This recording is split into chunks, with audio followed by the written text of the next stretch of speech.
Hi നമസ്കാരം. നമ്മുടെ ഇന്നത്തെ ക്ലാസ്സിൽ നമ്മൾ ചർച്ച ചെയ്യുന്നത് ഇംഗ്ലീഷിൻ്റെ വളരെ അടിസ്ഥാനപരമായ കുറച്ച് കാര്യങ്ങളാണ്. നമുക്കറിയാം നമ്മുടെ പരീക്ഷകളിലൊക്കെ നമുക്ക് ഏറ്റവും കൂടുതൽ പ്രശ്നം തോന്നുന്ന ഒരു മേഖലയാണ് ഇംഗ്ലീഷ്, അല്ലേ? ഇംഗ്ലീഷിൻ്റെ ഗ്രാമർ ബുദ്ധിമുട്ടാണ്, വൊക്കാബുലറി ബുദ്ധിമുട്ടാണ്, അങ്ങനെ ഒരുപാട് പ്രശ്നങ്ങൾ നമ്മളെ നിരന്തരമായി അലട്ടുന്നുണ്ട്. പക്ഷെ സത്യസന്ധമായി പറയുകയാണെങ്കിൽ ഇംഗ്ലീഷ് മറ്റേതൊരു ഏരിയയെ നമ്മൾ താരതമ്യം ചെയ്യുകയാണെങ്കിലും കുറച്ച് ട്രിക്കുകളൊക്കെ മനസ്സിലാക്കി കഴിഞ്ഞാൽ ഇംഗ്ലീഷ് പഠിക്കാൻ വളരെ എളുപ്പമാണ്. അപ്പോൾ നമ്മുടെ ദിശ അക്കാഡമിയിലൂടെ, നമ്മുടെ ഈ ഇൻസ്റ്റിറ്റ്യൂട്ടിലൂടെ നമ്മൾ ഇംഗ്ലീഷിൻ്റെ ഏറ്റവും ബേസിക് ആയിട്ടുള്ള കാര്യങ്ങളിലൂടെ നമുക്ക് കൂടുതലായിട്ട് എങ്ങനെ നമുക്ക് കൂടുതൽ സ്കോർ ചെയ്യാം, എങ്ങനെ കൂടുതലായിട്ട് മാർക്ക് ഇംഗ്ലീഷിൻ്റെ കട്ട് ഓഫിലേക്ക് കയറാം, ഇങ്ങനത്തെ കുറച്ച് കാര്യങ്ങൾ അതിൻ്റെ അടിസ്ഥാനപരമായ സ്റ്റെപ്പ് എന്ന രീതിയിലാണ് നമ്മൾ ഇന്നത്തെ ഈ ഒരു സെഷൻ നമ്മൾ വെക്കുന്നത്. ഇതിലൂടെ നമ്മൾ ചർച്ച ചെയ്യുന്നത് സബ്ജക്റ്റ് വെർബ് എഗ്രിമെന്റ് എന്നുള്ളൊരു ഏരിയയാണ്. അപ്പോൾ നോക്കൂ, സബ്ജക്റ്റ് വെർബ് എഗ്രിമെന്റ് എന്താണ്? ഈ സബ്ജക്റ്റ് വെർബ് എഗ്രിമെന്റ് എന്നൊക്കെ പറയുന്നത് നമുക്കറിയാം, വളരെ ബേസിക് ആയിട്ടുള്ള രണ്ട് കാര്യങ്ങളാണ് സബ്ജക്റ്റും വെർബും, അല്ലെ? ഇപ്പൊ നമുക്ക് സബ്ജക്റ്റിനും വെർബിനും ഒരു എഗ്രിമെന്റ്. എന്താണ് ഈ എഗ്രിമെന്റ് എന്ന് പറഞ്ഞാൽ? പരസ്പരം രണ്ട് വ്യക്തികൾ തമ്മിൽ ഒരു എഗ്രിമെന്റിൽ എത്തും, അല്ലെ? ഇപ്പൊ വിവാഹം ഒരു എഗ്രിമെന്റ് ആണ്, അല്ലെ? ഇപ്പോൾ നമ്മൾ ഏതൊരു കാര്യം ഒരു എഗ്രിമെന്റ് ആണ്. ഇപ്പൊ നമ്മളൊരു വാഹനം വാങ്ങിക്കുന്ന ഒരു എഗ്രിമെന്റിലൂടെയാണ്, അല്ലെ? ഏതൊരു കാര്യവും നമ്മുടെ ലൈഫിലെ എല്ലാ കാര്യത്തിനും ഒരു എഗ്രിമെന്റ് ഉണ്ട്. അപ്പോൾ ഈ സബ്ജക്റ്റ് വെർബ് എഗ്രിമെന്റിനെ വളരെ ഈസി ആയിട്ട് മനസ്സിലാക്കാനുള്ള ഒരു മാർഗം എന്താണെന്നറിയോ? ഇംഗ്ലീഷ് സെന്റൻസിനെ നമുക്ക് അറിയാലോ, അല്ലെ? ഇപ്പൊ ഒരു എക്സാമ്പിൾ പറയുകയാണെങ്കിൽ, വളരെ ബേസിക് ആയിട്ടുള്ള ഒരു എക്സാമ്പിൾ നമുക്കിവിടെ പറയുകയാണെങ്കിൽ, നോക്കൂ, ഹി ഈസ് റീഡിങ് എന്ന ഒരു സെന്റൻസ് ആണ്. അപ്പോൾ ഈ ഒരു സെന്റൻസിനെ നോക്കൂ നിങ്ങൾ. ഇതിൽ ഹി എന്ന ആളാണ് വായിക്കുന്നത്, അല്ലെ? Is reading. അപ്പോൾ ഹി എന്നത് ഇവിടെ സബ്ജക്റ്റ് ആണ്, അഥവാ പ്രവൃത്തി ചെയ്യുന്ന ആളാണ് ഹി. ഇനി ഈസ് റീഡിങ് എന്ന് പറയുന്നത് അവൻ ചെയ്യുന്ന പ്രവൃത്തിയാണ്. വായിക്കുക എന്നാണ് അവൻ ചെയ്യുന്ന പ്രവൃത്തി. ഇതാണ് വെർബ്, അല്ലെ? അപ്പോൾ ഈ ഒരു കാര്യമാണ് നമ്മൾ പ്രധാനമായിട്ട് സബ്ജക്റ്റ് വെർബ് എഗ്രിമെന്റ് എന്ന് പറയുന്നത്. അപ്പൊ എന്താണ് ഈ സബ്ജക്റ്റ് വെർബ് എഗ്രിമെന്റ്? അത് നമുക്കൊന്ന് നോക്കാം. എന്താണ് ഈ സബ്ജക്റ്റ് വെർബ് എഗ്രിമെന്റ് എന്ന് പറയുന്നത്? ഇതില് നിങ്ങൾക്ക് കാണാൻ സാധിക്കും സബ്ജക്റ്റ് വെർബ് ഒബ്ജക്റ്റ്, മൂന്ന് കാര്യങ്ങൾ കാണാൻ സാധിക്കും, അല്ലെ? Subject verb object. ഒരു ഇംഗ്ലീഷ് സെന്റൻസിനെ കുറിച്ച് നമ്മൾ പറയുമ്പോൾ നമുക്ക് മൂന്ന് കാര്യങ്ങൾ പ്രധാനമായിട്ടും ഉണ്ടാവും. പക്ഷെ ഈ ഒബ്ജക്റ്റ് ഇല്ലാതെ നമുക്ക് സെന്റൻസ് എഴുതാൻ പറ്റും. ഒബ്ജക്റ്റ് ഇല്ലാതെ നമുക്ക് സെന്റൻസ് എഴുതാൻ പറ്റും. ഫോർ എക്സാമ്പിൾ, ഒരു എക്സാമ്പിൾ പറയാണ്, Ramu is eating chicken biryani. Okay, Ramu is eating chicken biryani ഒരു രസകരമായ ഒരു എക്സാമ്പിൾ ആണത്. രാമു ആണ് ഇവിടുത്തെ സബ്ജക്റ്റ്, അല്ലെ? പ്രവൃത്തി ചെയ്യുന്ന ആള്. നമ്മൾ മലയാളത്തിൽ ഇതിനെ കർത്താവ് എന്നൊക്കെ പറയാറുണ്ട് കേട്ടോ. കർത്താവ്, മലയാളത്തിൽ ഇതിനെ കർത്താവ് എന്നൊക്കെ പറയും. അതൊക്കെ പോട്ടെ. ഇനി ഇവിടെ ഈസ് ഈറ്റിംഗ് എന്നുള്ളതാണല്ലോ വെർബ്, അല്ലെ? ഇവിടെ ഈസ് ഈറ്റിംഗ് എന്നുള്ളതാണോ വെർബ്? അപ്പോൾ നോക്കൂ, സബ്ജക്റ്റുമായി വെർബുമായല്ലോ. പക്ഷേ ഇവിടെ ചിക്കൻ ബിരിയാണിയാണ് ഒബ്ജക്റ്റ്. ചിക്കൻ ബിരിയാണിയാണ് ഒബ്ജക്റ്റ്. ഇപ്പൊ നമുക്ക് ഈ ചിക്കൻ ബിരിയാണിയെ കുറിച്ച് നമ്മൾ കൊടുത്തിട്ടില്ല എന്ന് വിചാരിക്കും. അപ്പോഴും നമുക്ക് മനസ്സിലാക്കാം, രാമു ഈസ് ഈറ്റിംഗ്. രാമു എന്തോ ഭക്ഷിച്ചുകൊണ്ടിരിക്കുകയാണ്, രാമു എന്തോ കഴിച്ചുകൊണ്ടിരിക്കുകയാണ്. അപ്പോൾ രാമു എന്താണോ കഴിക്കുന്നത് എന്ന് നമുക്ക് പറഞ്ഞു തരുന്ന ഒരു ഭാഗമാണല്ലോ ഈ ഭാഗം. അതിനാണല്ലോ നമ്മൾ ചിക്കൻ ബിരിയാണി എന്ന് പറഞ്ഞത്. അപ്പോൾ ഇതാണ് ഇംഗ്ലീഷ് സെന്റൻസിലെ സബ്ജക്റ്റ് വെർബ് ഒബ്ജക്റ്റ് എന്ന് പറയുന്നത്. ഇപ്പൊ ഏതൊരു സെന്റൻസിലും നമുക്ക് സബ്ജക്റ്റും വെർബും എന്തായാലും ഉണ്ടാവും. പക്ഷെ ഒബ്ജക്റ്റ് ഇല്ലാതെ നമുക്കൊരു സെന്റൻസ് എഴുതാനാവും. ഒബ്ജക്റ്റ് ഇല്ലാതെ നമുക്ക് ഒരു സെന്റൻസ് എഴുതാൻ ആവും. ഓക്കെ, നോക്കൂ, വേറൊരു എക്സാമ്പിൾ എഴുതാം നമുക്ക്. She is going. She is going. ഇതിനകത്ത് എന്തുണ്ട്? സബ്ജക്റ്റ് ഉണ്ട്, വെർബ് ഉണ്ട്. ഒബ്ജക്റ്റ് ഇല്ലല്ലോ. അപ്പൊ നമുക്ക് ഒബ്ജക്റ്റ് എങ്ങനെ എഴുതാം? ടു സ്കൂൾ എന്ന് എഴുതുകയാണ്. She is going to school. ഇവിടെ ഈ സ്കൂൾ എന്ന ഭാഗമാണ് ഒബ്ജക്റ്റ്. ഇവിടെ ഈ ടു സ്കൂൾ എന്ന ഭാഗമാണ് ഒബ്ജക്റ്റ്. അപ്പൊ നമ്മൾ പറഞ്ഞു, ഒബ്ജക്റ്റ് ഇല്ലാതെ നമുക്ക് വേണമെങ്കിൽ ഒരു സെന്റൻസിനെ എഴുതാൻ സാധിക്കും. എന്നാൽ സബ്ജക്റ്റോ വെർബോ ഇല്ലാതെ ഒരു സെന്റൻസിന് പൂർണ്ണത ഉണ്ടാവുകയില്ല. ഈ കാര്യമാണ് ആദ്യമായിട്ട് നമുക്ക് മനസ്സിലാക്കാനുള്ളത്. ഇനി നമുക്ക് സബ്ജക്ട് വെർബ് എഗ്രിമെന്റ് എന്താണെന്ന് പറയാം. ഞാൻ നിങ്ങളോട് പറഞ്ഞില്ലേ, നമ്മുടെ ലൈഫിൽ നമ്മൾ ഏതൊരു കാര്യം ചെയ്യുമ്പോൾ ഒരു എഗ്രിമെന്റ് ഉണ്ടാവും. നമ്മളിപ്പോ ഒരു ജോലിക്ക് ജോയിൻ ചെയ്യുകയാണെങ്കിൽ ഒരു എഗ്രിമെന്റ് ഉണ്ട്, അല്ലെ? നമ്മളൊരു വാഹനം വാങ്ങിക്കാൻ എഗ്രിമെന്റ് ഉണ്ട്, നമ്മളൊരു വീട് വെക്കുകയാണെങ്കിൽ എഗ്രിമെന്റ് ഉണ്ട്. ഒരുപാട് കളക്ഷൻസ് ഓഫ് റൂൾസ് നമുക്ക് നമ്മുടെ ലൈഫിലുടനീളം നമുക്ക് കാണാൻ സാധിക്കുമല്ലോ. അങ്ങനെയെങ്കിൽ ഒരു ഇംഗ്ലീഷ് സെന്റൻസിനെ എഴുതുമ്പോൾ ആ ഇംഗ്ലീഷ് സെന്റൻസിലും എന്തുണ്ടായിരിക്കും? ഒരു എഗ്രിമെന്റ് ഉണ്ടായിരിക്കും. ഇവിടെ നമുക്ക് എഗ്രിമെന്റ്, ഒരു ഭാര്യയും ഭർത്താവിനും നമുക്ക് കമ്പയർ ചെയ്യാം. നോക്കൂ, ഒരു വൈഫും ഒരു ഹസ്ബൻഡും. ഓക്കെ, നമുക്കിതിനെ എങ്ങനെ ഈസി ആയിട്ട് പഠിക്കാം? വൈഫ് സബ്ജക്റ്റ് ആണെന്ന് വിചാരിക്കും. വൈഫിനെ നമുക്ക് സബ്ജക്റ്റായി കമ്പയർ ചെയ്യാം. ഹസ്ബൻഡ് വെർബാണ്. ഓക്കെ, എങ്ങനെ? ഇപ്പൊ നമുക്കറിയാം, ഒരു വൈഫും ഒരു ഹസ്ബൻഡും, ആക്ച്വലി ഒരു കപ്പിൾ എന്ന് നമ്മൾ ഇതിനെ പറയൂ, അല്ലെ? ഒരു ഫാമിലിയുടെ, ഒരു കുടുംബത്തിന്റെ സമാധാനപൂർണമായ നിലനിൽപ്പിന് ഇവർ രണ്ടുപേരുടെയും തമ്മിലുള്ള എഗ്രിമെന്റ് വളരെ പ്രധാനമാണ്, അല്ലെ? വൈഫ് പറയുന്നത് ഹസ്ബൻഡും കേൾക്കണം, ഹസ്ബൻഡ് പറയുന്നത് വൈഫും കേൾക്കണം.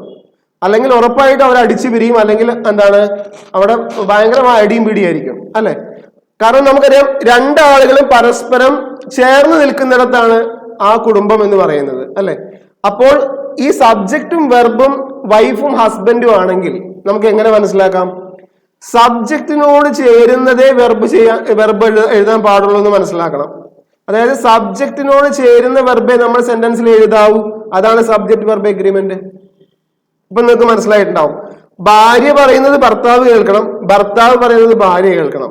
ഭാര്യയ്ക്ക് അനുകൂലമായിരിക്കണം ഭർത്താവ്, ഭർത്താവിന് അനുകൂലമായിരിക്കണം ഭാര്യ. അങ്ങനെയെങ്കിൽ സബ്ജക്റ്റിന് അനുകൂലമായിരിക്കണം സബ്ജക്റ്റ് ചെയ്യുന്ന പ്രവൃത്തി, പ്രവൃത്തിക്ക് അനുകൂലമായിരിക്കണം പ്രവൃത്തി ചെയ്യുന്ന സബ്ജക്റ്റും. ഓക്കെ, ഇതാണ് സബ്ജക്റ്റ് വെർബ് എഗ്രിമെന്റ് എന്ന് പറയുന്നത്. വളരെ സിമ്പിൾ ആണ്. ഇതിനകത്തൊന്നും നമുക്ക് നമ്മളിങ്ങനെ ഒരുപാട് ചിന്തിച്ച് വലിയ സംഭവമൊന്നുമല്ല. സിമ്പിൾ. ഭാര്യയും ഭർത്താവിനെയും പോലെ സബ്ജക്റ്റും വെർബും. ഭാര്യയായ സബ്ജക്റ്റ് ഭർത്താവായ വെർബിനോട് എന്താണ്, കറക്റ്റ് ആയിട്ടുള്ള രീതിയിൽ സെന്റൻസിൽ നിലനിൽക്കണം. ഇതാണ് സബ്ജക്ട് വെർബ് എഗ്രിമെന്റ് എന്ന് മനസ്സിലാക്കുക. ഓക്കെ, ഇനി നമുക്ക് ഇതിനെക്കുറിച്ച് കുറച്ച് എക്സാമ്പിൾസ് എഴുതുമ്പോൾ നമുക്ക് മനസ്സിലാവും. കുറച്ച് എക്സാമ്പിൾസ് എഴുതാം. നോക്കൂ, ദേ ഈസ് പ്ലേയിങ് എന്ന് ഞാൻ എഴുതുകയാണെന്ന് വിചാരിക്കൂ. ദേ ഈസ് പ്ലേയിങ്, തെറ്റല്ലേ? ദേ എന്ന സബ്ജക്റ്റ് പ്ലൂറൽ ആണ്. കാരണം ഇതിന്റെ മീനിങ് എന്താ? അവർ എന്നാണ് അർത്ഥം, അല്ലെ? അപ്പോൾ ഈസ് ചേർക്കാൻ പാടില്ല. ഇവിടെ എന്ത് വേണം? ഇവിടെ ആറെ ചേർക്കാൻ പാടുള്ളൂ, അല്ലെങ്കിൽ വേറെ ചേർക്കാൻ പാടുള്ളൂ, അല്ലെങ്കിൽ ഹാവ് ചേർക്കാൻ പാടുള്ളൂ, അല്ലെങ്കിൽ ഹാഡ്. ഇപ്പൊ നമുക്കറിയാം, ഹാഡ് നമുക്ക് പൊതുവെ എല്ലായിടത്തും ഉപയോഗിക്കാം, അല്ലെ? അപ്പോ ഈ സബ്ജക്റ്റിനനുസരിച്ച് വെർബിൽ മാറ്റം വരുത്തണം എന്നുള്ളതാണ് ഇതിനകത്ത് നിങ്ങൾ മനസ്സിലാക്കേണ്ട പ്രധാനമായ കാര്യം.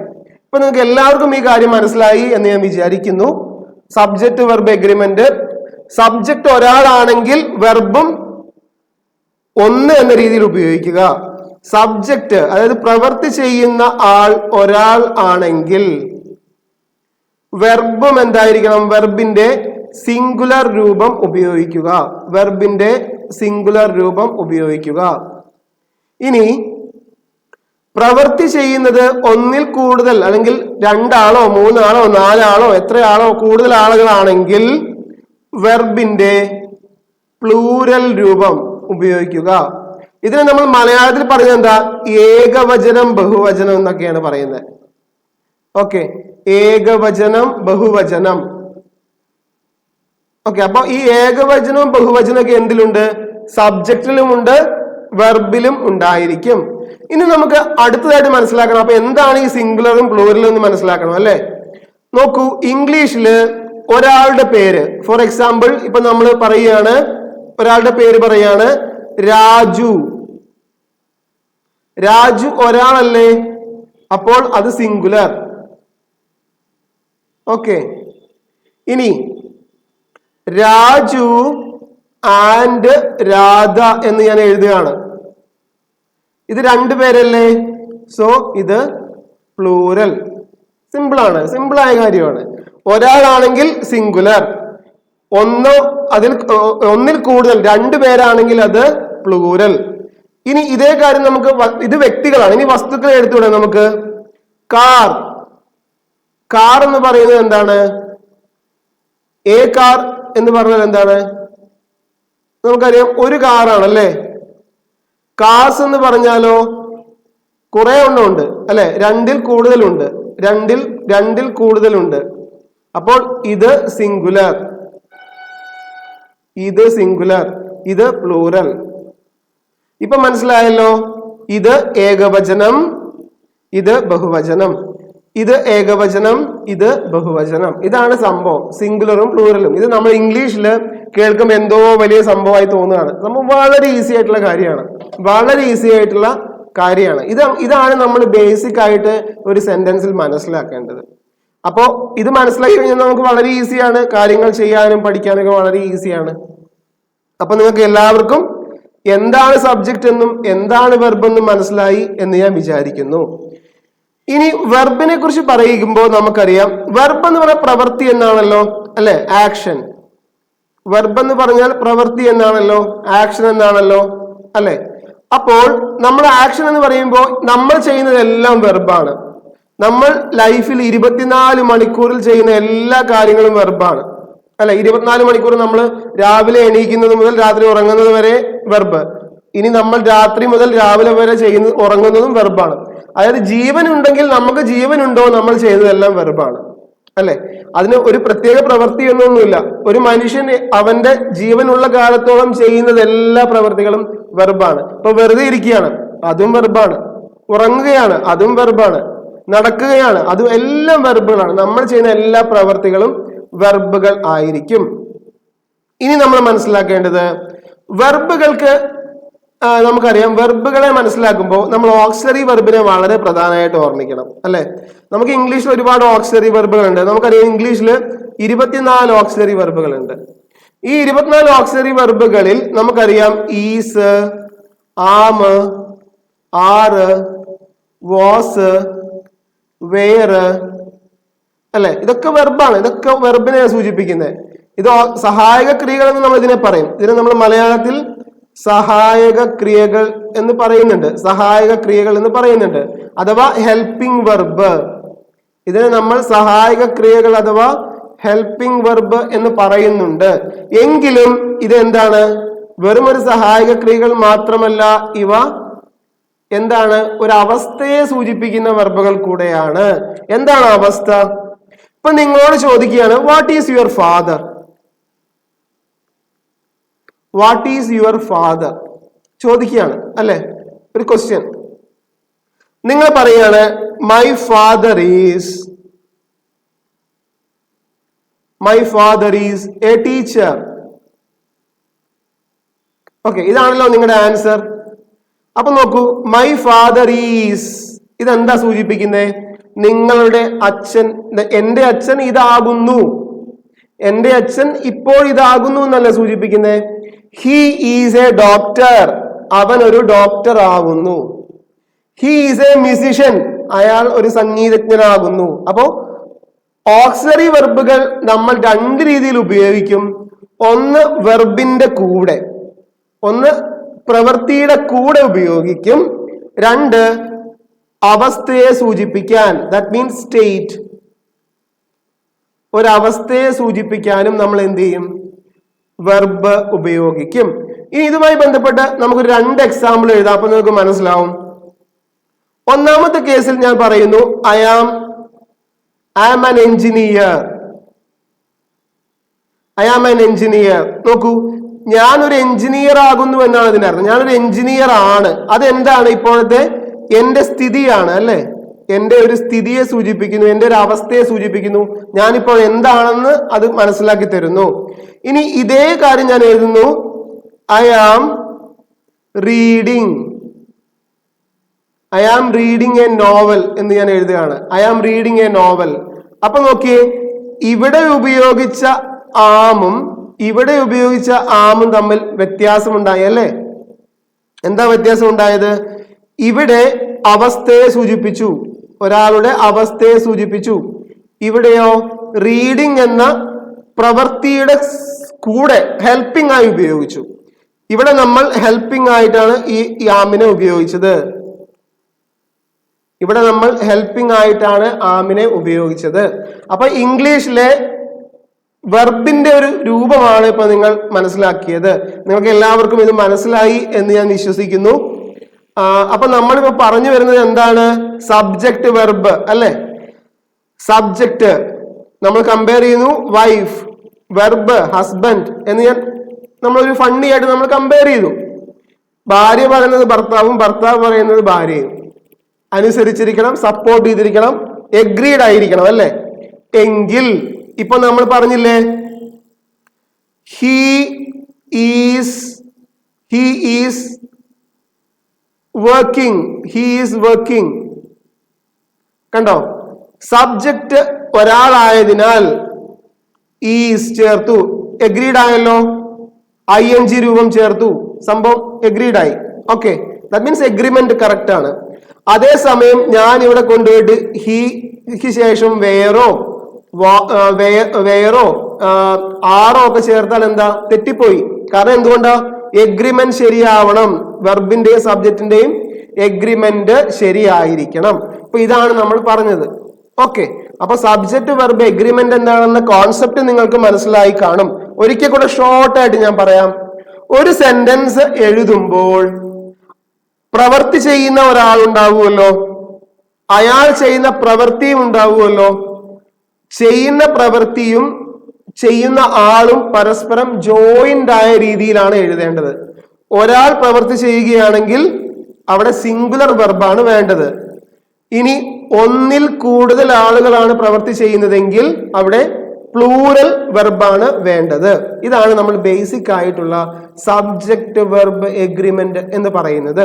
നിങ്ങൾക്ക് എല്ലാവർക്കും ഇത്രയും കാര്യങ്ങൾ മനസ്സിലായി എന്ന് വിചാരിക്കുന്നു. എല്ലാവരും സംഭവം നന്നായിട്ട്, ഇത്രയേ ഉള്ളൂ. സംഭവം വളരെ സിമ്പിൾ ആയിട്ട് നമുക്ക് മനസ്സിലാക്കേണ്ട ഒരു കാര്യമാണ്. വളരെ ഈസി ആയിട്ട് നിങ്ങൾ ഇതിനെ കണ്ടാൽ മതി. ഒരിക്കലും ഇത് വലിയൊരു ഭയങ്കര സംഭവമായിട്ട് ഇതിനെ കാണേണ്ട ആവശ്യമേ ഇല്ല. നമുക്കൊരു നല്ലൊരു എക്സാമ്പിളിലേക്ക് പോവാം. നോക്കൂ, സബ്ജക്ട് വെർബ് ഒബ്ജക്റ്റ് അല്ലെ? നമുക്ക് ഇവിടെ സബ്ജക്ട് വെർബ് ഒബ്ജക്റ്റ് ഉണ്ടല്ലോ. Subject verb object. ഇനി നോക്കൂ, ഐ ലവ് വീക്കെൻഡ്സ്. ഇവിടെ ഐ എന്ന് പറയുന്ന സബ്ജക്റ്റ്, ലവ് എന്ന് പറയുന്ന വെർബ്, ഒബ്ജക്റ്റ് വീക്കെൻഡ്. അതായത് വീക്കെൻഡുകളെ ഞാൻ ഇഷ്ടപ്പെടുന്നു, ഞാൻ സ്നേഹിക്കുന്നു. അപ്പൊ ഇവിടെ നോക്കൂ നിങ്ങള്, ഐ വന്നതിനാൽ ലവ്. ഐ ലവ് യു എന്നല്ലേ നമ്മൾ പറയാറല്ലേ? I love you, I loves you എന്ന് പറയാതെ തെറ്റല്ലേ? ഐ ലവ്സ് എന്ന് പറയാറില്ലല്ലോ. ഐ ലവ് യു എന്നല്ലേ ഐ ലവ്ഡ് യു എന്ന് പറയാറുണ്ടല്ലോ അല്ലെ? ഐ ലവ്ഡ് യു മീൻസ് അത് പാസ്റ്റിലേക്ക് വരുമ്പോ. പക്ഷെ നോർമലി നമ്മൾ എന്താണ് എപ്പോഴും സബ്ജക്ട് ഐ വന്നപ്പോൾ നമ്മളിവിടെ ഇതെന്തുപയോഗിച്ചു? ലവ്സ് എന്നോ ലൗഡ് എന്നോ ഒന്നുമല്ല, ലവ് എന്ന് തന്നെയാണ് ഉപയോഗിക്കുന്നത്. ഇനി നോക്കിയേ, വീക്കെൻഡ്സ് ഒബ്ജക്റ്റ്. അപ്പോൾ നോക്കൂ, ഇവിടെ സബ്ജക്റ്റും വെർബും തമ്മിൽ ഒരു ബന്ധം കാണിക്കുന്നു. ഇനി അടുത്തൊരു ഉദാഹരണം നോക്കിയേ, യു. യു എന്ന് പറഞ്ഞാൽ പ്ലൂറൽ ആണ് അല്ലെ? നമുക്കറിയാം ഇംഗ്ലീഷിലെ യു എന്നതിനെ പ്ലൂറൽ ആയിട്ടാണ് കാണുന്നത്. നമുക്ക് ഏതൊക്കെയാ ഇംഗ്ലീഷിലെ പ്ലൂറൽ പ്രോനൗണുകൾ ഏതൊക്കെയാ നോക്കാം. നമുക്ക് സിമ്പിൾ ആയിട്ട് മനസ്സിലാക്കാം. ഇപ്പൊ നോക്കി, വി എന്ന് പറഞ്ഞാൽ പ്ലൂറൽ, ദേ എന്ന് പറഞ്ഞാൽ പ്ലൂറൽ, കാരണം നമ്മൾ, അവർ എന്നല്ലേ അർത്ഥം. യു എന്ന് പറഞ്ഞാൽ നീ, നിങ്ങൾ, താങ്കൾ എന്നൊക്കെയാണ് അർത്ഥം. ഇംഗ്ലീഷിൽ അനേകം അർത്ഥങ്ങളുള്ളതാണ് യു എന്ന ശൈലി അല്ലെ? അപ്പോൾ യു എന്ന് വന്നാൽ ഇത് പ്ലൂറൽ ആയിട്ടാണ് നമ്മൾ ഇംഗ്ലീഷിൽ കണക്കാക്കുന്നത്. ഓക്കെ, പ്ലൂറൽ ആയിട്ടാണ് കണക്കാക്കുന്നത്. അപ്പൊ നോക്കൂ, യു ലേൺ ഇംഗ്ലീഷ്. യു എന്ന സബ്ജക്റ്റും അതിന് യോജിച്ച ലേൺ എന്ന വെർബും, യു ലേൺ ഇംഗ്ലീഷ് എന്ന ഒബ്ജക്റ്റും. നോക്കണ്ടോ, ഇങ്ങനെയാണ് സെന്റൻസിനെ നമ്മൾ എഴുതാറുള്ളത്. ഇതിനെയാണ് നമ്മൾ സബ്ജക്ട് വെർബ് എഗ്രിമെന്റ് എന്ന് പറയുന്നത്. അടുത്ത് നോക്കാം, ഷീ. ഷീ എന്ന് പറഞ്ഞാൽ ഒരാളാണല്ലേ, അവൾ എന്നാണ് ഇതിന്റെ മീനിങ്. റൈഡ്സ്. റൈഡ്സ് നമുക്കറിയാം, ഇവിടെ നോക്കൂ, RIDES. ആക്ച്വലി റൈഡ് എന്നാണ് ഈ വാക്ക്. അവിടെ നമ്മൾ എസ് ഫോം ചേർക്കാൻ കാരണം എന്താ? സബ്ജക്ട് ഒരാളാണ്. സബ്ജക്ട് ഒരാളാണ് ചെയ്തതെങ്കിൽ നമ്മൾ എസ് ഫോം ചേർക്കുന്നു. സബ്ജക്ട് ഒന്നിൽ കൂടുതൽ ആളുകളാണെങ്കിൽ ബേസ് ഫോം ചേർക്കുന്നു. എസ് ഫോമും ബേസ് ഫോമും നമുക്കറിയാവുന്ന കാര്യമാണല്ലോ. ഒരു വെർബിന്റെ കൂടെ എസ്, ES, IES, YS ഇവയെല്ലാം ചേർത്താൽ ആ വെർബ് എസ് ഫോം ആയി മാറും. ഇനി ഇവയൊന്നുമില്ലെങ്കിൽ അത് ബേസ് ഫോം എന്നും അറിയപ്പെടുന്നു. ഇതാണ് പ്രധാനമായിട്ട് നമുക്ക് ഈ ഒരു കാര്യത്തിൽ മനസ്സിലാക്കാനുള്ളത്. എല്ലാവർക്കും ഈ ഒരു ഉദാഹരണങ്ങൾ കൂടെ കണ്ടപ്പോൾ നന്നായി മനസ്സിലായി കാണുമെന്ന് വിചാരിക്കുന്നു. അപ്പൊ നമുക്ക് ഇനി അടുത്ത കാര്യത്തിലേക്ക് പോകാം. നമ്മള് സബ്ജക്ട് വെർബ് എഗ്രിമെന്റ് എന്ന് പറഞ്ഞല്ലോ. That means husband and wife example പറഞ്ഞല്ലോ. അതായത് സബ്ജക്റ്റും വെർബും, സബ്ജക്ട് വൈഫ്, വെർബ് ഹസ്ബൻഡ്. സബ്ജക്റ്റിനോട് ചേരുന്ന വെർബ് വേണം, വെർബിനോട് ചേരുന്ന സബ്ജക്റ്റും വേണം. അങ്ങനെയെങ്കിൽ നമുക്ക് കുറച്ച് പ്രധാനപ്പെട്ട കാര്യങ്ങൾ മനസ്സിലാക്കി വെക്കാം. ഇംഗ്ലീഷ് സെന്റൻസ് എഴുതുന്ന സമയം ഇപ്പൊ നമുക്കറിയാം, നമ്മുടെ ബാങ്ക് എക്സാമിലും SSCയിലും ഒക്കെ പൊതുവെ നിരവധി ചോദ്യങ്ങൾ ചോദിക്കുന്ന ഒരു മേഖലയാണ് സബ്ജക്ട് വെർബ് എഗ്രിമെന്റ്. സബ്ജക്റ്റിന് ചേരുന്ന വെർബ്, വെർബിന് ചേരുന്ന സബ്ജക്ട്. ഇത് പൊതുവെ നമുക്ക് കാണാൻ പറ്റുന്ന ഒരുപാട് ക്വസ്റ്റ്യൻസ് നമ്മുടെ പഴയകാല ചോദ്യ പേപ്പറുകളിലൂടെ പോയാൽ, ഇപ്പോൾ 2021 വരെയുള്ള ചോദ്യത്തിൽ വരെ നമുക്കൊന്ന് പോയി കഴിഞ്ഞാൽ നിരവധി ക്വസ്റ്റ്യനുകൾ നമുക്ക് ഇതിൽ നിന്ന് കാണാൻ സാധിക്കും. അങ്ങനെയെങ്കിൽ നമുക്ക് ഇതിനെ എങ്ങനെ പഠിച്ചെടുക്കാം എന്ന് നോക്കാം. എങ്ങനെയാണ് ഇതിന്റെ കുറെ ട്രിക്കുകൾ, അതായത് എങ്ങനെ നമുക്ക് ചില സെന്റൻസുകളിൽ നിന്ന് തെറ്റ് കണ്ടെത്താം, എങ്ങനെയാണ് നമുക്ക് അതിനെ പോയിന്റ് ചെയ്യാൻ സാധിക്കുക എന്നൊക്കെ നോക്കാം. നമുക്ക് വളരെ എന്താണ് ഇൻഫോർമേറ്റീവ് ആയിട്ടുള്ള, എന്നാൽ നമ്മൾ എന്നും ഉപയോഗിക്കുന്ന, നമ്മൾ ഡെയിലി ലൈഫിൽ നമ്മൾ അറിഞ്ഞുകൊണ്ടും അറിയാതെയും നമ്മൾ സംസാരിക്കുന്ന ഒരുപാട് ശൈലികൾ അറിഞ്ഞിരുന്നാൽ മതി. ഇതിനകത്ത് വേറെ ടെൻഷൻ ആവാനുള്ള ഒരു സംഭവം ഇതിനകത്തില്ല. അപ്പൊ നമുക്ക് നോക്കാം. ഒന്നാമത്തെ കാര്യം നോക്കാം. അതായത് നമുക്കിത് വളരെ നന്നായിട്ട് അറിയുന്ന ഒരു കാര്യമാണ്. എന്താണ്? ഒരു സെന്റൻസിൽ ആൻഡ് വന്നാൽ,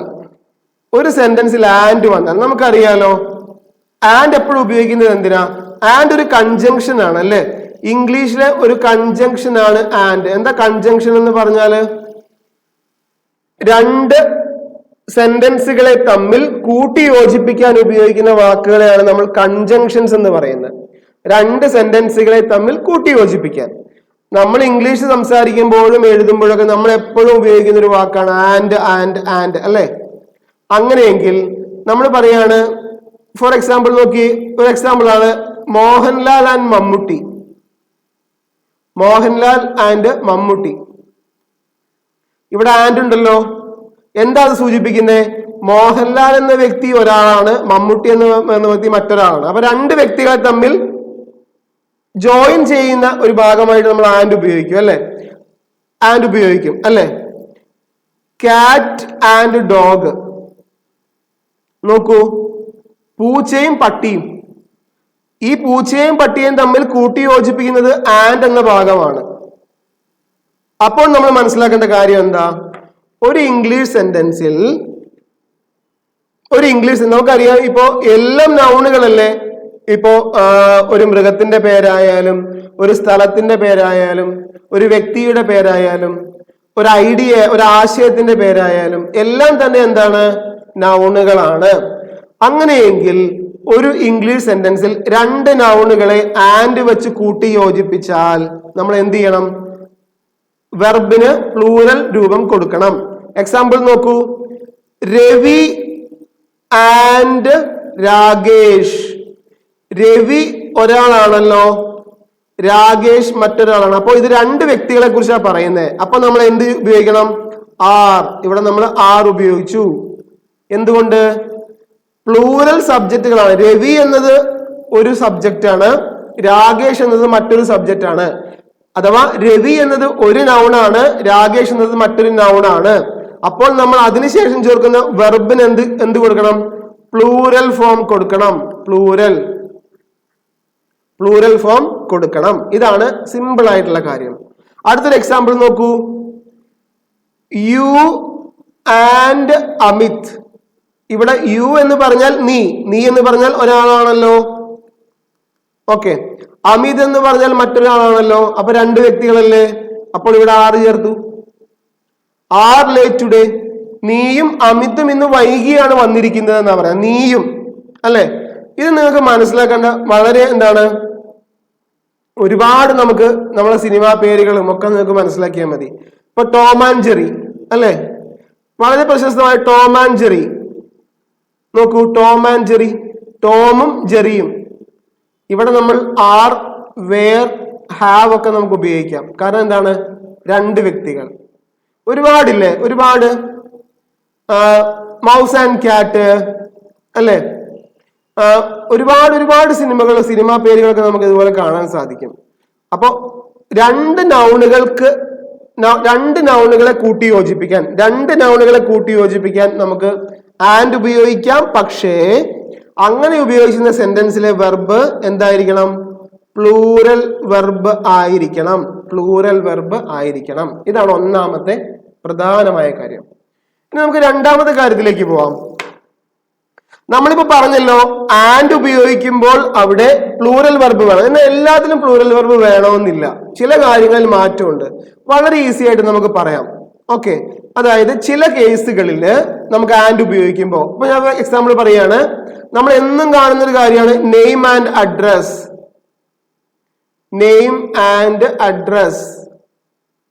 നോക്കൂ, ഇവിടെ നെയിം ആൻഡ് അഡ്രസ്സാ. ഇവിടെ നെയിം എന്ന് പറയുന്നതും അഡ്രസ് എന്ന് പറയുന്നതും നൗൺ ആയിട്ട് ഉപയോഗിക്കുന്നവയാണ്, അഥവാ സബ്ജക്റ്റ് ആയി ഉപയോഗിക്കുന്നു. പക്ഷെ ഇവിടെ നമ്മൾ നെയിം ആൻഡ് അഡ്രസ് ഈസ് എന്നേ പറയുള്ളൂ. കാരണം എന്തുകൊണ്ടാ? നെയിമും അഡ്രസ്സും ഒരൊറ്റ യൂണിറ്റിനെയാണ് കാണിക്കുന്നത്. അതായത് ഒരു ഒറ്റ യൂണിറ്റിനെ കാണിക്കുന്നു, ഒരൊറ്റ ആശയമാണ് പറയുന്നത്. അപ്പൊ അതുകൊണ്ട് അത് സിംഗുലർ ആണ്. അപ്പൊ നോക്കിയേ, വേറെ എക്സാമ്പിൾ, ഒരുപാട് എക്സാമ്പിൾസ് നമുക്ക് പറയാൻ പറ്റും. ബ്ലാക്ക് ആൻഡ് വൈറ്റ്, കറുപ്പും വെളുപ്പും. ബ്ലാക്ക് എന്ന് പറയുന്ന ഒരു നൗണാണ്, വൈറ്റ് എന്ന് പറയുന്ന മറ്റൊരു നൗണാണ്. അങ്ങനെയെങ്കിൽ നമ്മൾ വിചാരിക്കും ഇത് രണ്ടെണ്ണം അല്ലേ, അപ്പൊ അത് പ്ലൂറൽ ആവണ്ടേന്ന്. അല്ല, ഇത് സിംഗുലർ ആണ്. കാരണം എന്തുകൊണ്ടാണ്? അതൊരൊറ്റ ആശയത്തെ സൂചിപ്പിക്കുന്നത്.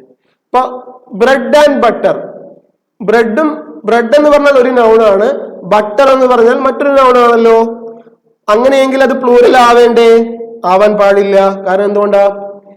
ബ്രെഡും ബട്ടറും ഒരൊറ്റ യൂണിറ്റ് ആയി ഉപയോഗിക്കുന്നു അല്ലെ. അടുത്ത ഉദാഹരണം നോക്കൂ.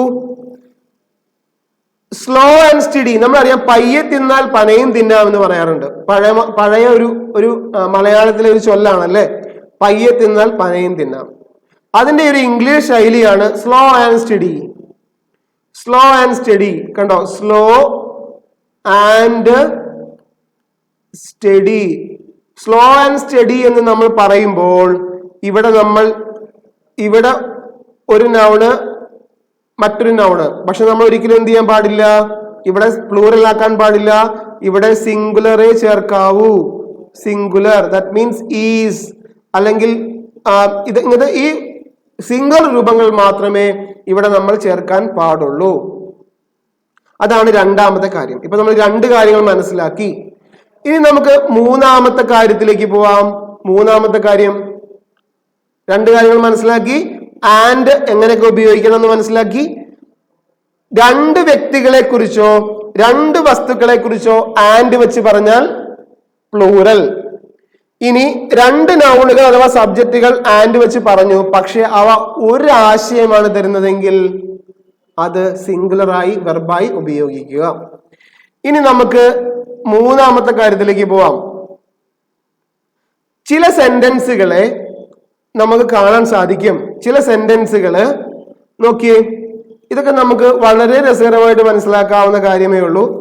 Along with, as well as, in addition to, besides, nothing, unlike, like, no less than.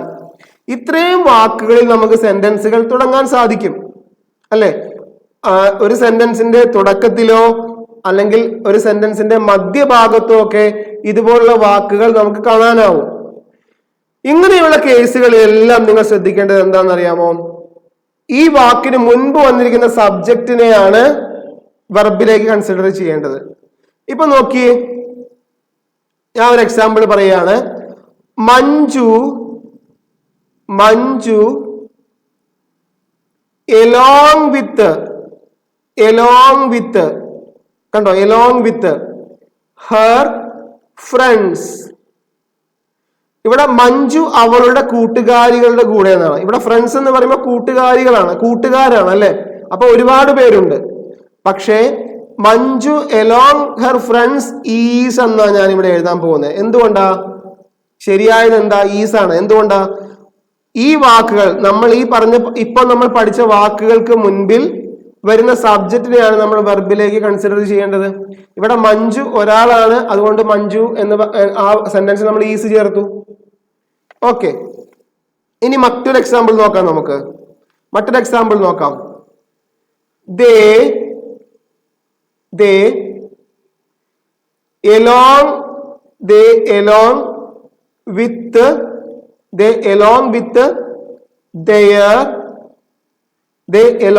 their family. ഇങ്ങനെ ഒരു സെന്റൻസ് വന്നാൽ ഇവിടെ ഉപയോഗിക്കേണ്ടത് പ്ലൂറൽ ആണ്. നമ്മളിവിടെ ആർ എന്ന് ഉപയോഗിക്കണം. ആർ. എന്തുകൊണ്ട്? കാരണം എലോങ് വിത്ത് എന്ന വാക്കിന് മുൻപ് വന്നിരിക്കുന്നത് ദേ ആണ്. ദേ എന്നുള്ളത് ഒരു പ്ലൂറൽ സബ്ജക്റ്റ് ആണ്. അവരെന്നല്ലേ അർത്ഥം? അവരെന്നാണ് അർത്ഥം. അതുകൊണ്ട് ഇതൊരു പ്ലൂറൽ സബ്ജക്റ്റ് ആയിട്ടാണ് നമ്മൾ ഉപയോഗിക്കുക. അപ്പൊ ഇത്രയും കാര്യങ്ങൾ മൂന്നാമതായിട്ട് നിങ്ങൾ ഓർമ്മിക്കുക. ഒന്നുകൂടെ പറയാം. Along with as well as, in addition to, besides, nothing, unlike, like, no less than. ഇത്രയും വാക്കുകൾ, ഇങ്ങനെയുള്ള പ്രയോഗങ്ങൾ വരുന്ന സെന്റൻസുകളിൽ നമ്മൾ ശ്രദ്ധിക്കേണ്ട കാര്യം, ഈ വാക്കുകൾക്ക് തൊട്ട് മുൻപ് കിടക്കുന്ന സബ്ജക്റ്റ് സിംഗുലർ ആണോ പ്ലൂറൽ ആണോ എന്ന് ശ്രദ്ധിക്കുക. സിംഗുലർ ആണെങ്കിൽ വെർബ് സിംഗുലർ, പ്ലൂറൽ ആണെങ്കിൽ വെർബ് പ്ലൂറൽ ആക്കുക. ഇതാണ് മൂന്നാമതായിട്ട് ശ്രദ്ധിക്കേണ്ടതായ കാര്യം. നാലാമത്തെ കാര്യത്തിലേക്ക് നമ്മൾ പോകുമ്പോൾ ശ്രദ്ധിക്കേണ്ട കാര്യം എന്താന്ന് നോക്കാം. ശ്രദ്ധിക്കേണ്ട കാര്യം ഇതാണ്. സെന്റൻസുകളെ, സബ്ജക്റ്റുകളെ കൂട്ടിച്ചേർക്കാൻ ഉപയോഗിക്കുന്ന അഥവാ നൗണുകളെ കൂട്ടിച്ചേർക്കാൻ ഉപയോഗിക്കുന്ന ചില ഇംഗ്ലീഷ് ശൈലികളാണ് എയ്തർ ഓർ. നമുക്കറിയാം either or, neither nor, nor, or, not only but also. Okay, ഇങ്ങനെയുള്ള കേസുകളിൽ ഇവയെല്ലാം എന്താണ് നമ്മൾ ശ്രദ്ധിക്കേണ്ടത്? എന്താണ്? ഇതിന് ചേർന്ന് നിൽക്കുന്ന സബ്ജക്റ്റിനെ നിങ്ങൾ കൺസിഡർ ചെയ്യുക. Okay, neither Ram nor Rohan is. Okay, not only Shyam but also his parents were. Okay, ഇതാണ് പ്രധാനമായും മനസ്സിലാക്കേണ്ടത്.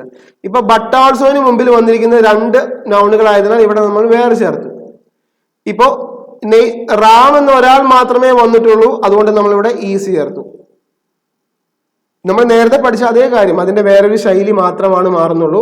ഇവിടെ either or, neither, nor, nor, or, not only but also, ഇതാണ് വരുന്നത്. അപ്പോൾ ഈ കാര്യം നിങ്ങൾക്ക് ക്ലിയർ ആയി എന്ന് വിചാരിക്കുന്നു. ഇനി നമുക്ക് അടുത്തതിലേക്ക് പോവാം. അടുത്തൊരു പ്രധാനമായ കാര്യമാണ്, വളരെ രസകരമായിട്ട് അറിയേണ്ട ഒരു കാര്യമാണ്. Few, a few, the few. നമുക്ക് ഇംഗ്ലീഷിൽ കാണാൻ പറ്റുന്ന ഒരു കാര്യമാണ് few, a few, the few. എന്താണ് ഈ എ ഫ്യൂ, ദ ഫ്യൂ ഒക്കെ? നോക്കൂ, ഫ്യൂ എന്ന് പറഞ്ഞാൽ സീറോ, ഒന്നുമില്ല എന്നർത്ഥം. That means nothing or not, ഒന്നുമില്ല എന്നാണ് അർത്ഥം. ഓക്കെ, എ ഫ്യൂ എന്ന് പറഞ്ഞാലോ? എ ഫ്യൂ എന്ന് പറഞ്ഞാൽ കുറച്ച് എന്തൊക്കെയോ, സംതിങ് എന്തൊക്കെയോ ഉണ്ട്, കുറച്ചുണ്ട്. ഓക്കെ, സ്മോൾ, കുറച്ച് എന്തോ ഉണ്ട് എന്നർത്ഥം. ഇനി ദ ഫ്യൂ എന്ന് പറഞ്ഞാലോ? ഒരു ക്വാണ്ടിറ്റി ഉണ്ട്, ഒരു ചെറിയ അളവുണ്ട് എന്നർത്ഥം. ഒരു ചെറിയ അളവുണ്ട് എന്നർത്ഥം. ഇതാണ് ഇവിടെ മനസ്സിലാക്കേണ്ട രസകരമായ ഒരു കാര്യം. അതായത് എക്സാമ്പിൾ പറയാം. ഇനി അതിനു മുൻപായിട്ട് പറയേണ്ട ഒരു കാര്യമുണ്ട്.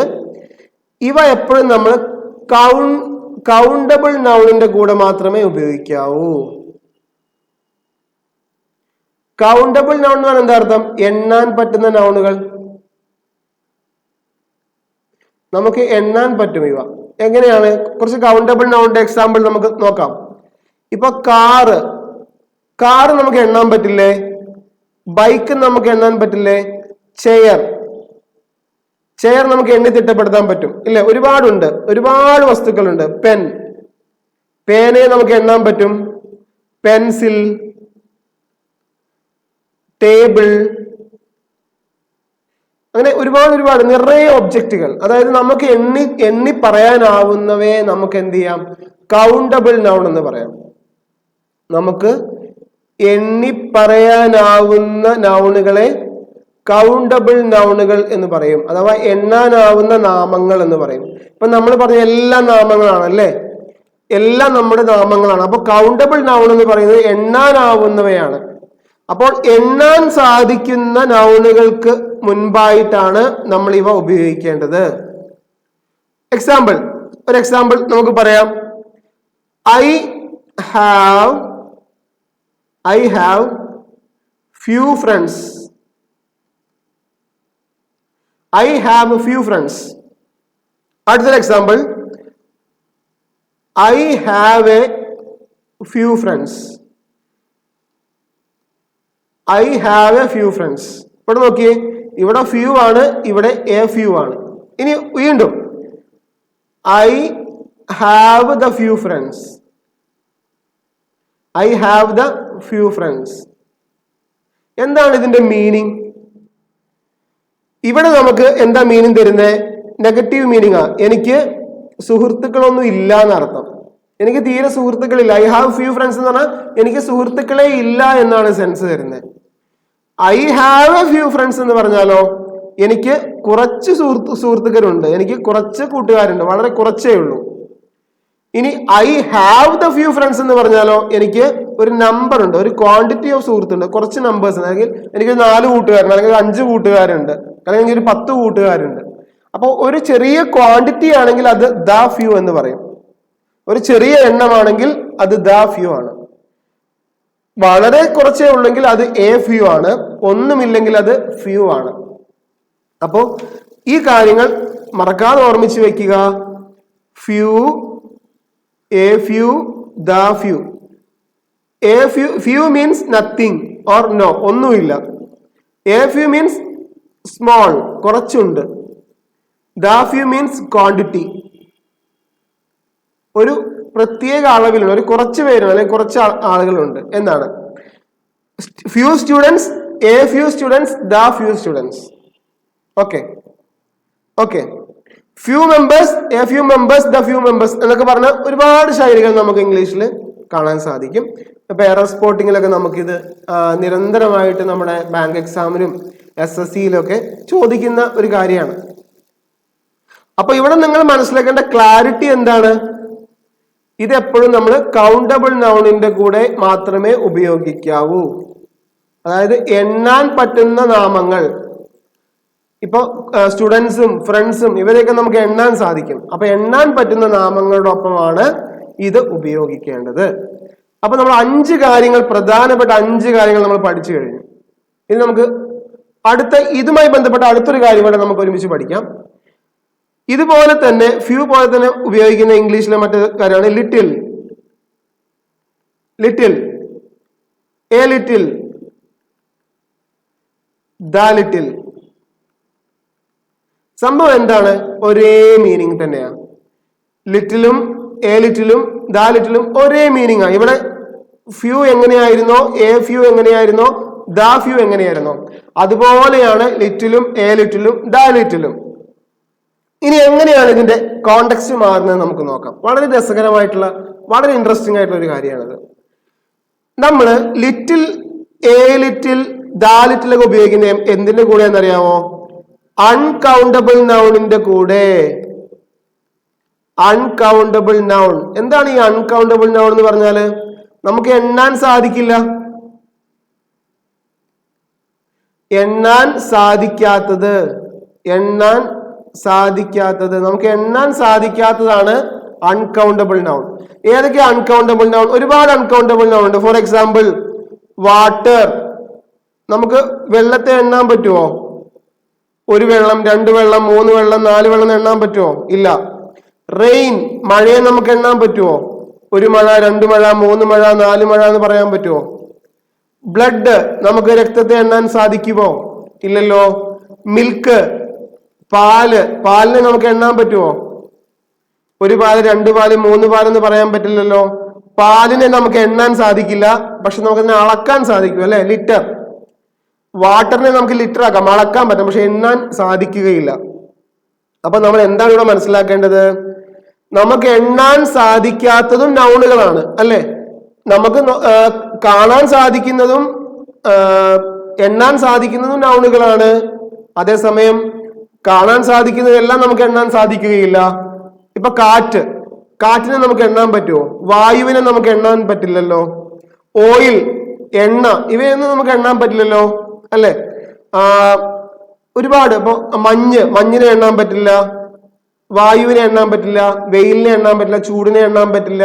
ഇതെല്ലാം അൺകൗണ്ടബിൾ ആണ്. അപ്പൊ അൺകൗണ്ടബിൾ നൗണിന്റെ കൂടെയാണ് നമ്മൾ എന്ത് ഉപയോഗിക്കുക? Little, A little, the little. അതിന് ഉപയോഗം എല്ലാം സെയിം ആയിരിക്കും. ഫോർ എക്സാമ്പിൾ, ഒരു എക്സാമ്പിൾ എഴുതാം. ലിറ്റിലിനെ വെച്ചിട്ടുള്ള എക്സാമ്പിൾ എഴുതാം. ഒന്നാമത് ലിറ്റിലിനെ വെച്ച് എക്സാമ്പിൾ എഴുതാം. I have little milk to make dish. To make dish എന്താ അതിന്റെ സെൻസ്? എന്താ? ഐ ഹാവ് ലിറ്റിൽ മിൽക്ക് എന്ന് പറഞ്ഞാൽ എന്റെ കയ്യിൽ മിൽക്ക് ഇല്ല എന്ന് തന്നെയാണ് അർത്ഥം. അതായത് ഒരു വിഭവം ഉണ്ടാക്കാനുള്ള പാൽ എന്റെ കൈവശം ഇല്ല. കാരണം എന്താ? ഇവിടെ മിൽക്ക് എന്ന് പറഞ്ഞാൽ എന്താണ്? Uncountable, uncountable. ഓക്കെ, മറ്റൊരു എക്സാമ്പിൾ, രണ്ടാമത്തെ എക്സാമ്പിൾ നോക്കാം. I have A little, I have A little milk എന്ന് പറഞ്ഞാലോ എന്താ അർത്ഥം? എ ലിറ്റിൽ, എന്റെ കൈവശം കുറച്ച് പാലുണ്ട്, കുറച്ച് പാലുണ്ട്, കുറച്ചേ ഉള്ളൂ. ഓക്കെ, മൂന്നാമതോ? മൂന്നാമത് നമുക്ക് എങ്ങനെ പറയാം? I have the little milk എന്ന് പറഞ്ഞാൽ എന്താ അർത്ഥം?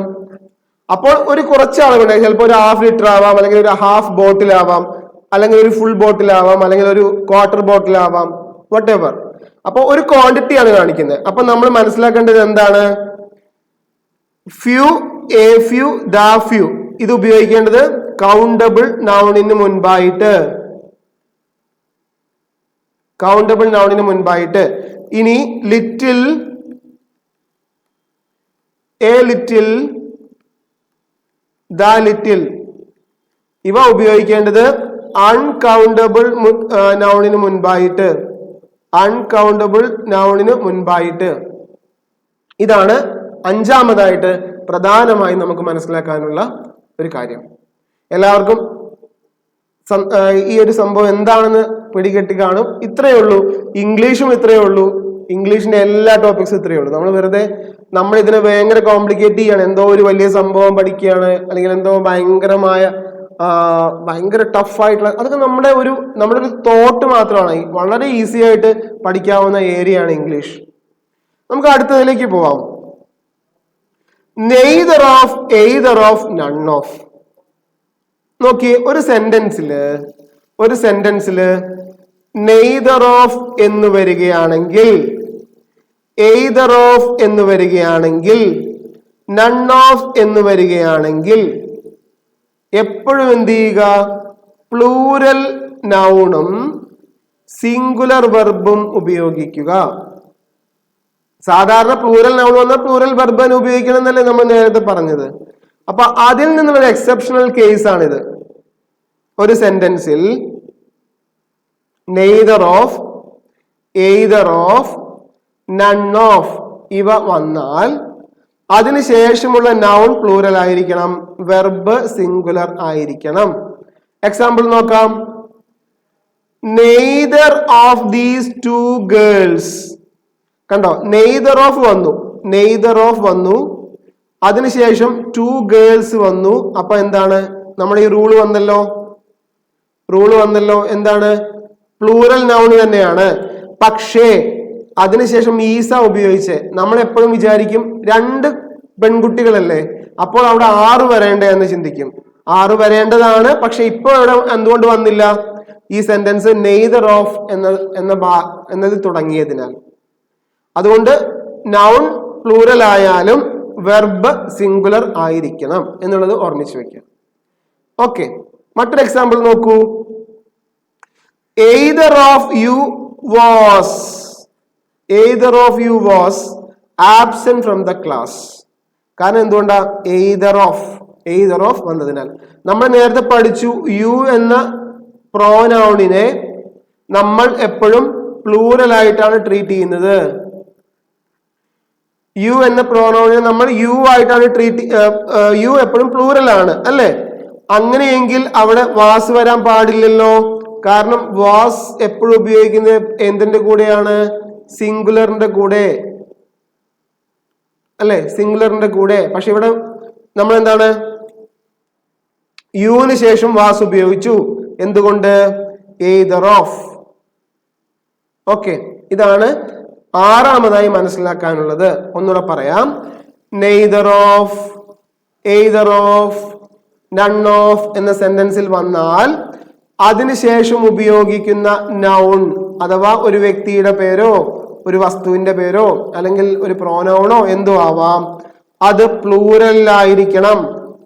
ഇനി അതിനുശേഷം ഉപയോഗിക്കുന്ന verb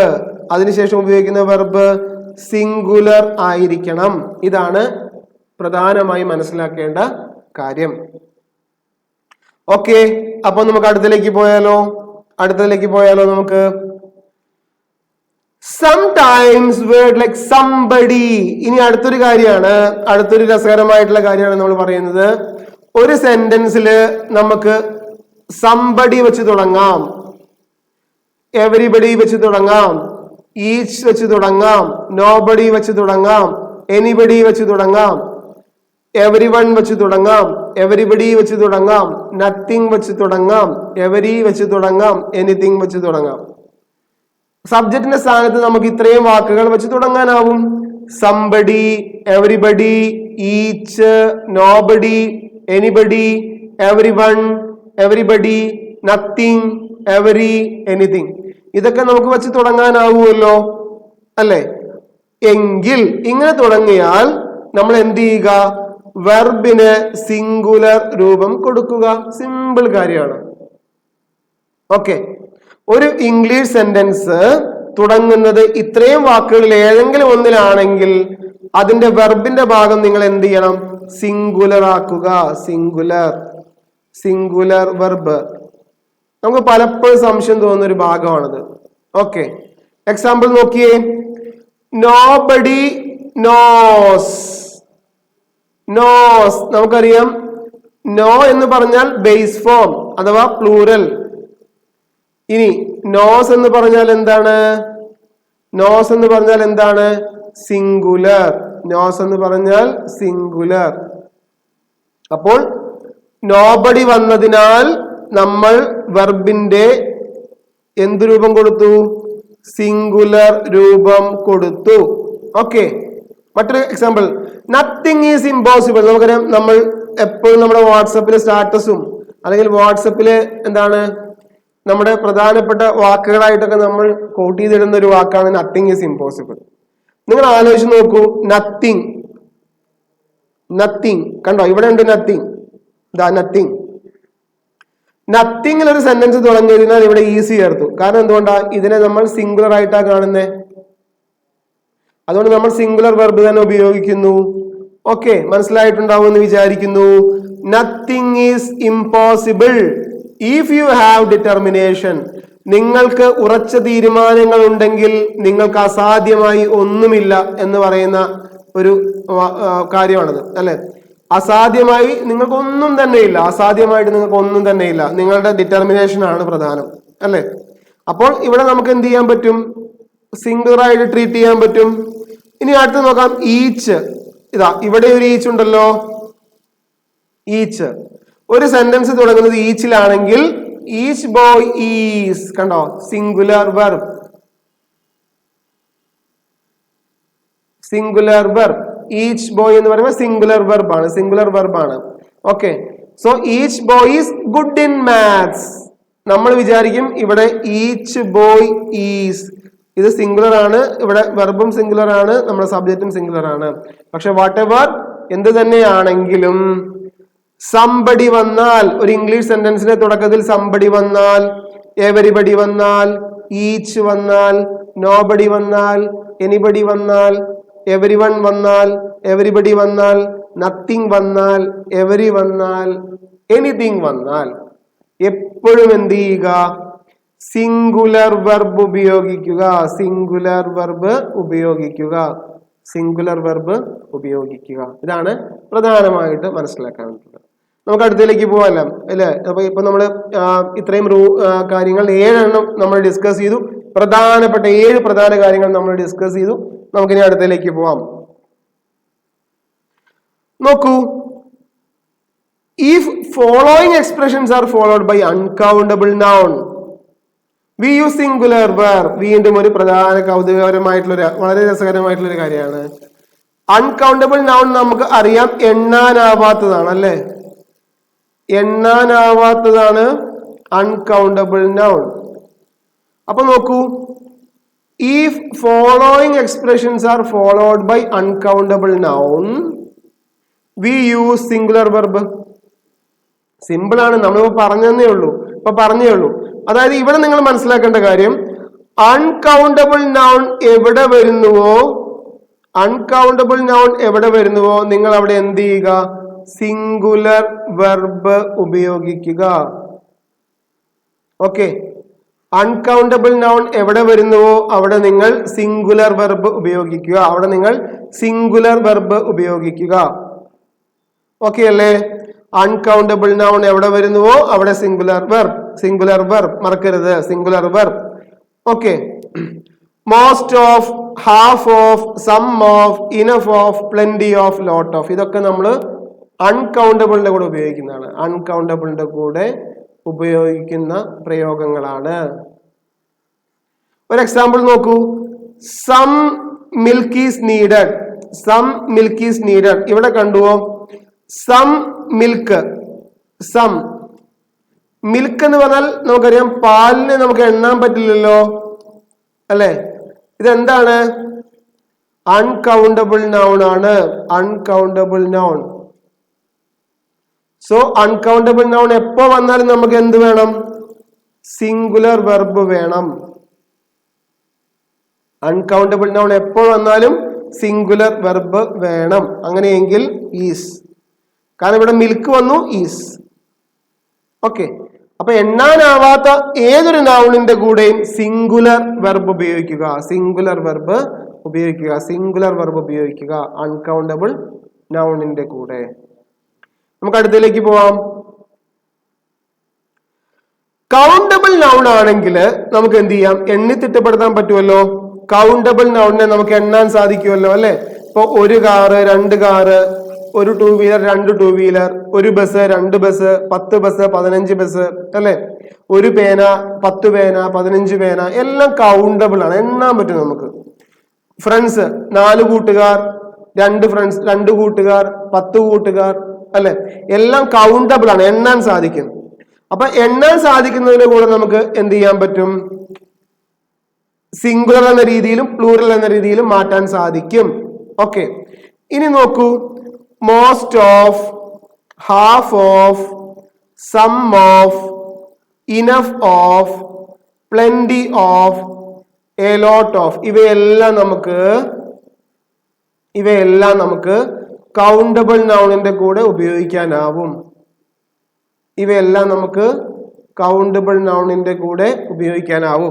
most of, half of, some of, enough of, plenty of, lot of എല്ലാം നമുക്ക് കൗണ്ടബിൾ നൗണിന്റെ കൂടെ ഉപയോഗിക്കാൻ സാധിക്കും.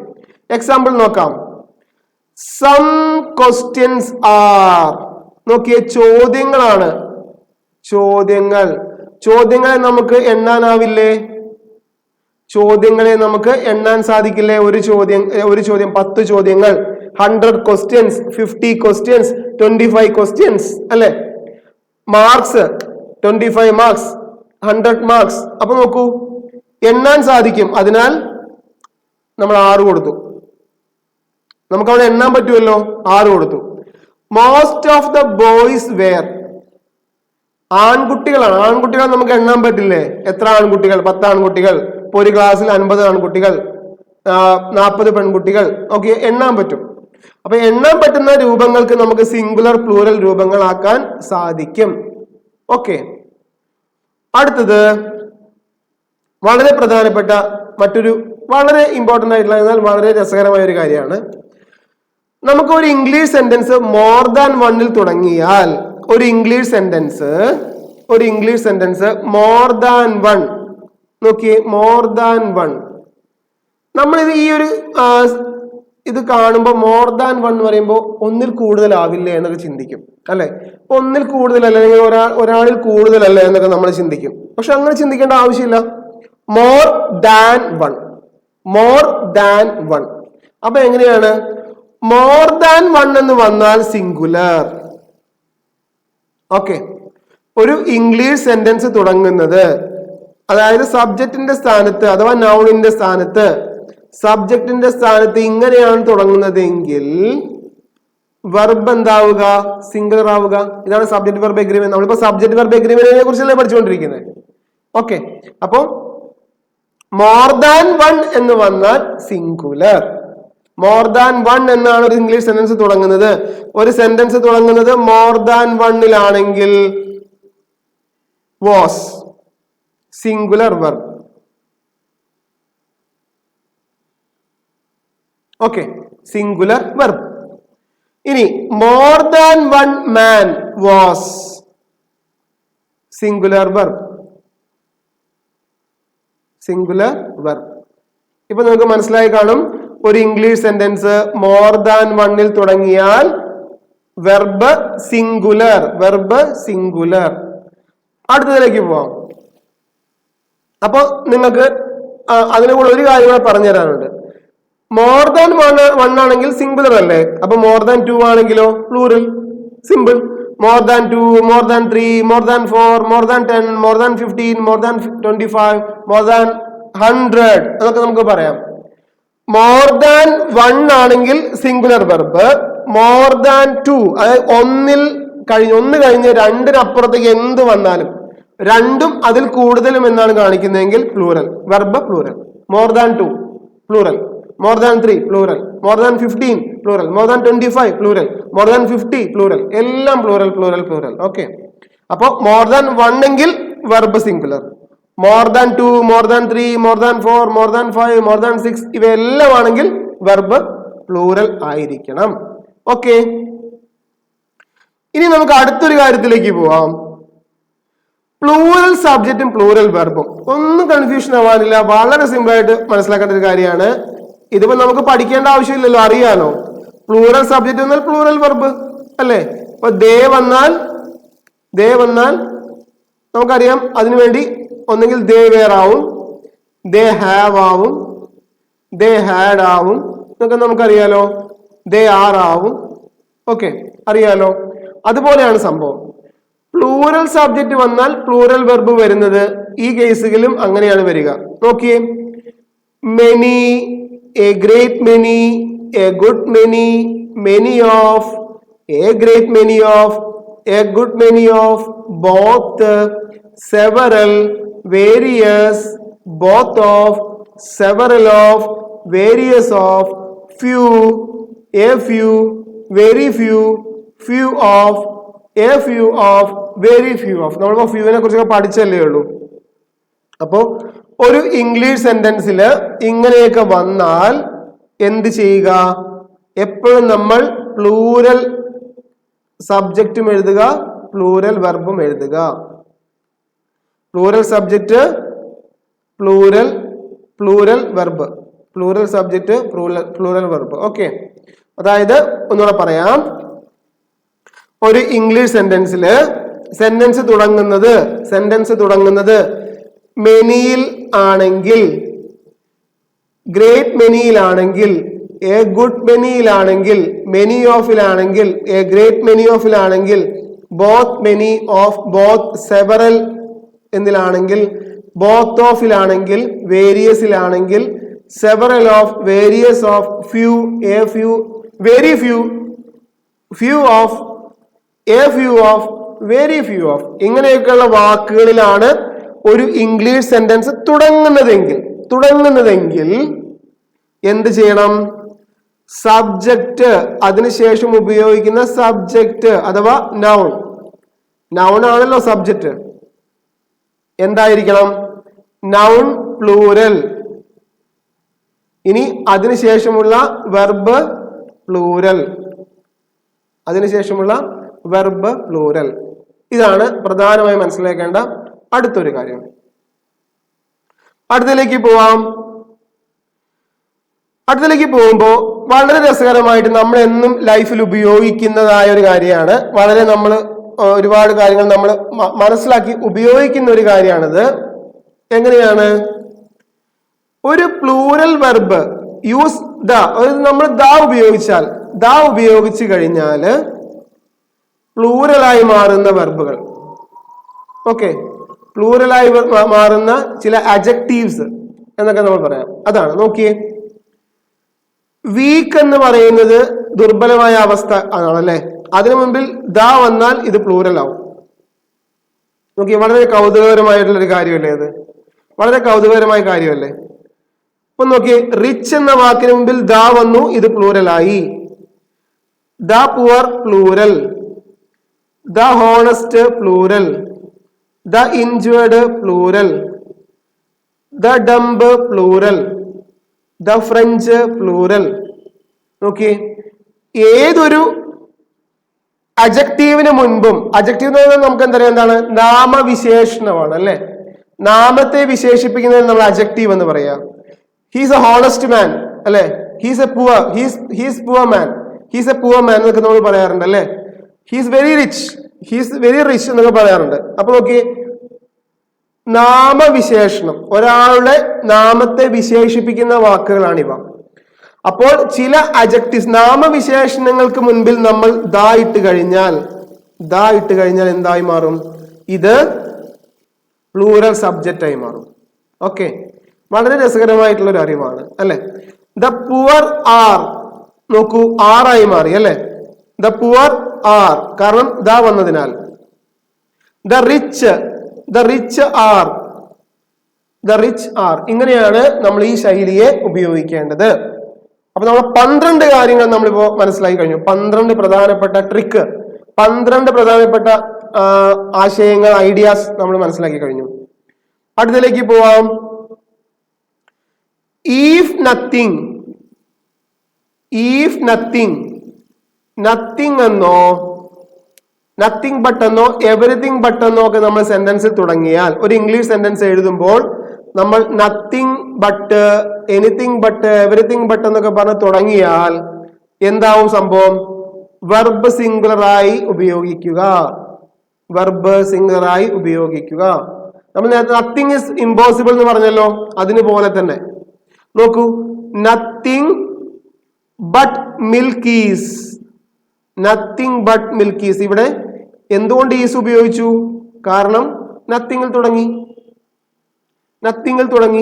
സെന്റൻസ് നത്തിങ് ബട്ടോ എവറിത്തിങ് ബട്ടോ, നത്തിങ്ങിലോ എവറിത്തിങ്ങിലോ തുടങ്ങുന്ന സെന്റൻസ്, അതിനുശേഷം ഉപയോഗിക്കുന്ന വെർബ് സിംഗുലർ ആയിരിക്കണം. അടുത്ത എക്സാമ്പിൾ നോക്കിയേ. Nothing but birds was. ഇവിടെ നമുക്കറിയാം ഇത് പക്ഷികൾ എന്നല്ലേ അർത്ഥം, പക്ഷികളല്ലേ ഇത്. പക്ഷെ ഇവിടെ വാസല്ലേ ചേർത്തിരിക്കുന്നത്. എന്തുകൊണ്ട് ചേർത്തു? നത്തിങ് വന്നതിനാൽ ചേർത്തു. നത്തിങ് എവറിത്തിങ് ഒക്കെ വന്നാൽ അതിനുശേഷം ഉപയോഗിക്കുന്ന നൗണുകൾക്ക് ശേഷം ഉപയോഗിക്കുന്ന വെർബ് പ്ലൂറൽ ആയിരിക്കണം. ഓക്കെ, അടുത്തത് എവറിത്തിങ് ബട്ട് ബുക്സ് ഈസ്. നോക്കൂ, എവറിത്തിങ് വന്നിട്ടുണ്ട്, ബട്ട് ബുക്സ്, ബുക്സ് എന്ന് പറഞ്ഞാൽ എന്താ അർത്ഥം? ബുക്ക് പ്ലൂറൽ അല്ലേ ഇത്? ആക്ച്വലി ഇത് പ്ലൂറൽ അല്ലേ? അപ്പൊ ഇവിടെ എങ്ങനെ ഈസ് ഉപയോഗിക്കും? നമുക്ക് കൺഫ്യൂഷൻ വരില്ലേ? പക്ഷെ ഒന്നും കൺഫ്യൂഷൻ ആവാനില്ല. ഇവിടെ എന്തുകൊണ്ട് ഈസ് ഉപയോഗിച്ചു? സെന്റൻസ് തുടങ്ങിയിരിക്കുന്നത് എവറിത്തിങ്ങിലാണ്. സെന്റൻസ് തുടങ്ങിയിരിക്കുന്നത് എവറിത്തിങ്ങിനായതിനാൽ ബുക്സ് എന്ന് വന്നിട്ട് നമ്മൾ എന്ത് ചെയ്തു? സിംഗുലർ ഉപയോഗിച്ചു. ഇതൊരു സിംഗുലർ രൂപമാണെന്ന് നമുക്കറിയാമല്ലോ. ഇതൊരു സിംഗുലർ രൂപമാണെന്ന് നമുക്കറിയാമല്ലോ. ഓക്കെ, അടുത്തതിലേക്ക് പോവാം. One of the is always followed by plural noun. അതായത് ഒരു സെന്റൻസിൽ വൺ ഓഫ് ദ വെച്ച് തുടങ്ങിയാൽ, ഒരു സെന്റൻസിൽ വൺ ഓഫ് ദ വെച്ച് തുടങ്ങിയാൽ എപ്പോഴും പ്ലൂറൽ നൗണ് സിംഗുലർ വെർബ് ഉപയോഗിക്കുക. ഒരു സെന്റൻസ് വൺ ഓഫ് ദ എന്ന് പറഞ്ഞു തുടങ്ങിയിട്ടുണ്ടെങ്കിൽ, ഒരു സെന്റൻസ് വൺ ഓഫ് ദ എന്ന് പറഞ്ഞു തുടങ്ങിയിട്ടുണ്ടെങ്കിൽ പ്ലൂറൽ നൗണും സിംഗുലർ വെർബും ഉപയോഗിക്കുക. പ്ലൂറൽ നൗണും സിംഗുലർ വെർബും ഉപയോഗിക്കുക. എക്സാമ്പിൾ നോക്കൂ. One of the boys. One of the boys. Boys plural. But was singular. അപ്പൊ അത് എങ്ങനെ ഉപയോഗിച്ചു? എന്തുകൊണ്ട് ഉപയോഗിച്ചു? കാരണം വൺ ഓഫ് ദ ഒരു English sentence one of the എന്ന് പറഞ്ഞ് തുടങ്ങിയാൽ ആ വാക്കിന് ശേഷമുള്ള നൗണ് പ്ലൂറൽ ആയിരിക്കണം, അതിനുശേഷമുള്ള വെർബ് സിംഗുലർ ആയിരിക്കണം. ക്ലിയർ? നമ്മൾ 14 കാര്യങ്ങൾ, 14 ട്രിക്കുകൾ നമ്മൾ മനസ്സിലാക്കി. 14 സെന്റൻസിന്റെ സബ്ജക്റ്റിനെയും വെർബിനെയും എങ്ങനെ കോർത്തിണക്കാം എന്ന് നമ്മൾ 14 കാര്യങ്ങൾ മനസ്സിലാക്കി. ഇനി അടുത്ത കാര്യങ്ങളിലേക്ക് പോവാം. അടുത്തത് വളരെ ഈസി ആയിട്ടുള്ള കാര്യമാണ്. അതായത് യൂണിറ്റുകൾ, അളവുകൾ. യൂണിറ്റ്, അകലം, ഡിസ്റ്റൻസ്, ഹൈറ്റ്, ഓക്കെ, എല്ലാം എന്താണ്? വെർബ് സിംഗുലറായി ഉപയോഗിക്കുക. അതായത് ഏതെങ്കിലും ഒരു അളവിനെ കുറിച്ചോ ദൂരത്തെ കുറിച്ചോ ഉയരത്തെ കുറിച്ചോ ഒക്കെയാണ് പറയുന്നതെങ്കിൽ എപ്പോഴും വെർബ് സിംഗുലർ ആയി ഉപയോഗിക്കുക. നോക്കാം. 10,000 rupees is 20 tons rice is. അത് എപ്പോഴും എന്താണ്? വെർബ് സിംഗുലർ ആയി തന്നെ നിലനിർത്തുക എന്നുള്ളതാണ് ഇവിടെ നിങ്ങൾ മനസ്സിലാക്കാനുള്ളത്. അടുത്തതിലേക്ക് പോവാം. നമ്മൾ 15 കാര്യങ്ങൾ കഴിഞ്ഞ് നമ്മൾ അടുത്തതിലേക്ക് പോവുകയാണ്. if, who, which. ഇത് വളരെ ഈസിയാണ്, വളരെ ഈസി ആയിട്ടുള്ള ഒരു കാര്യമാണ്, വളരെ സിമ്പിൾ ആണ്. നമുക്കറിയാം ഹൂവും വിച്ചും. ഇതിപ്പോ നമുക്ക് പറയേണ്ട ആവശ്യം പോലുമില്ല. For example, prime minister comma who visited USA last month. അങ്ങനെ എന്തെങ്കിലും നമ്മൾ എക്സാമ്പിൾ എഴുതുകയാണ്. ഓക്കെ, who had visited, അങ്ങനെ എന്ത് വേണം നമുക്ക് ഉപയോഗിക്കാം. കാരണം നമ്മളിവിടെ എന്താ മനസ്സിലാക്കേണ്ടത്? ഇതൊരു ഹൂവും വിച്ചും എന്താണ്? റിലേറ്റീവ് പ്രോനൗൺ ആണ്. റിലേറ്റീവ്, എന്താ റിലേറ്റീവ് എന്ന് പറഞ്ഞാൽ റിലേഷൻ കാണിക്കാൻ, അല്ലെ? റിലേഷനെ കാണിക്കാൻ ഉപയോഗിക്കുന്നവയാണ്. ഫോർ എക്സാമ്പിൾ ഒരു രസകരമായ എക്സാമ്പിൾ ആണ്. Pinarayi Vijayan who is the chief minister of Kerala. നോക്കൂ, പിണറായി വിജയൻ എന്ന വ്യക്തിയെ നമ്മൾ റിലേറ്റ് ചെയ്യാണ്. എന്താണ് റിലേറ്റ് ചെയ്യുന്നത്? Chief minister of Kerala. അദ്ദേഹം ചീഫ് മിനിസ്റ്റർ ഓഫ് കേരളയാണ്. ഓക്കെ, ഒരു കാറിനെ കുറിച്ച് പറയാണ്. Car which is in red color, ചുവന്ന നിറത്തിലുള്ള കാർ. നോക്കൂ, അവിടെ വിച്ച് ഉപയോഗിച്ചു. എന്തുകൊണ്ടാ? അപ്പൊ ഈ പ്രോനൗണുകൾ ഉപയോഗിക്കുമ്പോൾ ശ്രദ്ധിക്കേണ്ടത് എന്താ? ഒരു സെന്റൻസിൽ ഹൂ ഉപയോഗിക്കുന്നത് വ്യക്തികളെ തമ്മിൽ വ്യക്തിയുമായി ബന്ധപ്പെട്ട ഉപയോഗിക്കുക. വ്യക്തിയെ റിലേറ്റ് ചെയ്യാനാണ് നമ്മൾ ഹൂ ഉപയോഗിക്കുക. വിച്ച് ഉപയോഗിക്കുന്നതോ വസ്തുക്കളെ റിലേറ്റ് ചെയ്യാനാണ്. ഓക്കെ, വിച്ച് ഉപയോഗിക്കുന്നത് വസ്തുക്കളെ റിലേറ്റ് ചെയ്യാനാണ്. അപ്പൊ ഇതും നിങ്ങൾ ഒരിക്കലും മറക്കാത്ത ഒരു വളരെ രസകരമായിട്ടുള്ള ഒരു കാര്യമാണ്. നമ്മൾ എന്നും ഇംഗ്ലീഷിൽ ഉപയോഗിക്കുന്നതാണ്. Prime minister, sorry, example Narendra Modi who is a senior member in Bharatiya Janata party. Okay, simple example. Okay, next example Ramesh Chennithala who is a prominent leader in the Congress party.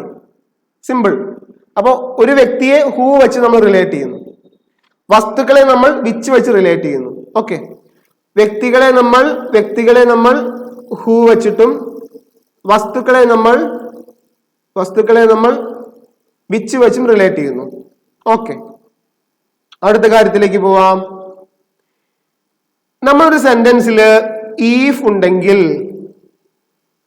As if ഉണ്ടെങ്കിൽ, ആസ് ദോ ഉണ്ടെങ്കിൽ, ഐ വിഷ് എന്നൊക്കെ ഉണ്ടെങ്കിൽ എന്താ ഉപയോഗിക്കുക?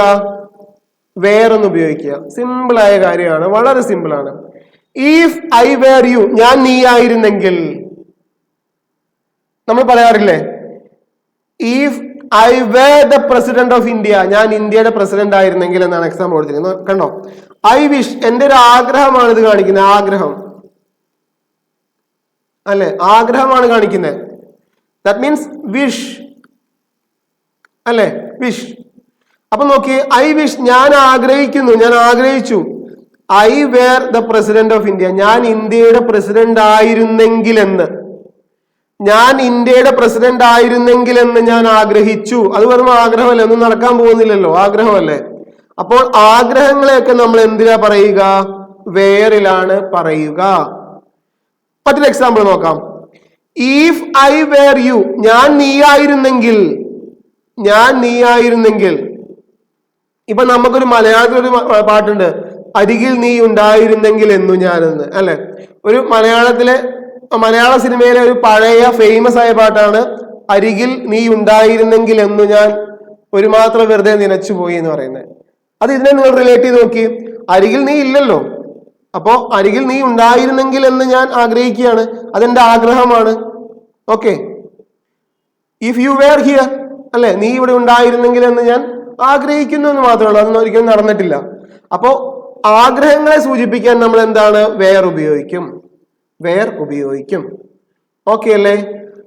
If I were in Delhi, ഞാൻ ഡൽഹിയിലായിരുന്നെങ്കിൽ, ഞാൻ ഡൽഹിയിലല്ലല്ലോ, ഞാൻ ഇപ്പൊ കൊട്ടാരക്കരയല്ലേ ഉള്ളേ, ഞാൻ ഡൽഹിയിലല്ലല്ലോ. അപ്പൊ അതെന്റെ ആഗ്രഹമാണ്. അപ്പൊ ആഗ്രഹങ്ങളെയൊക്കെ സൂചിപ്പിക്കാൻ നമ്മൾ എന്താ ഉപയോഗിക്കുക? വേർ എന്നാണ് ഉപയോഗിക്കുക. ഓക്കെ, അപ്പൊ അതും നമുക്ക് മനസ്സിലാക്കി. അടുത്തതിലേക്ക് പോവാം. ഇനി നമ്മൾ മനസ്സിലാക്കുന്ന വളരെ രസകരമായിട്ട് ഒരു കാര്യമാണ്. നമുക്കറിയാം, ഇപ്പൊ നമ്മുടെ KSRTC ഒക്കെ നമ്മൾ എന്നും ശമ്പളം കൊടുക്കുന്നില്ല എന്നൊക്കെ പറഞ്ഞാൽ ഭയങ്കര ഇഷ്യൂ ആണ് അല്ലെ, എന്നും പ്രശ്നങ്ങളാണ്. KSRTCക്ക് എന്നും പ്രശ്നങ്ങളാണ്. അതുകൊണ്ട് തന്നെ KSRTCയുടെ ചെയർമാൻ എപ്പോഴും വാർത്തകളിലെ താരമാവാറുണ്ട്. രസകരമായിട്ട് നമ്മൾ കാണാറുണ്ട് അല്ലെ. നിങ്ങൾ ശ്രദ്ധിച്ചിട്ടുണ്ടാവും, CMD KSRTC എന്നാണ് എഴുതിയിരിക്കുന്നത്. CMD KSRTC. That means chairman and managing director. The chairman and managing director. അല്ലെ, the chairman and managing director. അപ്പൊ അത് രണ്ടും ഒരാളാണ്. KSRTCയുടെ ചെയർമാനും മാനേജിംഗ് ഡയറക്ടറും ഒരാളാണ് അല്ലെ. അപ്പോ നമ്മൾ എന്താ മനസ്സിലാക്കേണ്ടത്? ഇങ്ങനെ നമുക്ക് സെന്റൻസിനെ മനസ്സിലാക്കാൻ സാധിക്കും. എക്സാമ്പിൾ നോക്കൂ. Mister Sharma the chairman and managing director of the company. ഒരു കമ്പനിക്ക് ചിലപ്പോൾ ചെയർമാനും ഒരാളായിരിക്കും, മാനേജിംഗ് ഡയറക്ടറും ഒരാളായിരിക്കും. പക്ഷെ ചില കേസുകളിൽ ചെയർമാൻ ഒരാളും മാനേജിംഗ് ഡയറക്ടർ മറ്റൊരാളുമായിരിക്കാമല്ലോ. എന്നാൽ ഇംഗ്ലീഷ് സെന്റൻസ് ശ്രദ്ധിക്കുന്ന കാര്യം എന്താണെന്ന് അറിയോ നിങ്ങള്? ദ ഒരു സ്ഥലത്ത് മാത്രമേ കൊടുത്തിട്ടുള്ളൂ എങ്കിൽ അത് ഒരാളാണെന്നാണ് അർത്ഥം. ഓക്കെ, ഞാൻ ഒരു എക്സാമ്പിൾ പറയട്ടെ, വളരെ രസകരമായ എക്സാമ്പിൾ പറയാം. നമ്മുടെ ഒരു സിനിമ നടന്ന, അപ്പൊ പൃഥ്വിരാജ്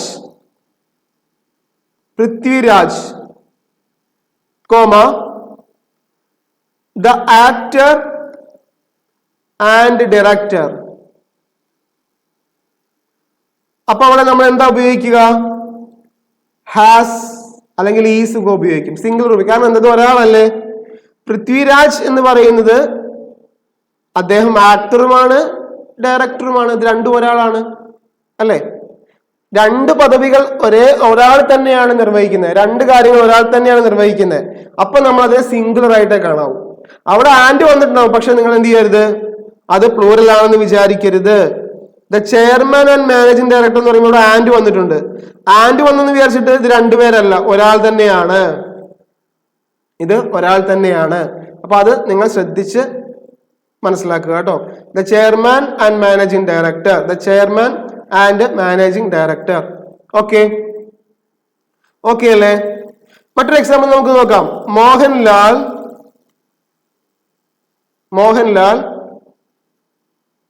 ഒരു കോമ ഇട്ടു. എന്താ എഴുതുന്നേ? ദ ആക്ടർ ആൻഡ് പ്രൊഡ്യൂസർ എന്ന് ഞാൻ എഴുതുകയാണ്. നോക്കിയേ, മോഹൻലാല് ഒരേ സമയം ആക്ടറുമാണ് പ്രൊഡ്യൂസറുമാണ്. അദ്ദേഹം അത് ഒരാളല്ലേ അത്. അപ്പൊ അത് സിംഗുലർ ആണ് അല്ലെ.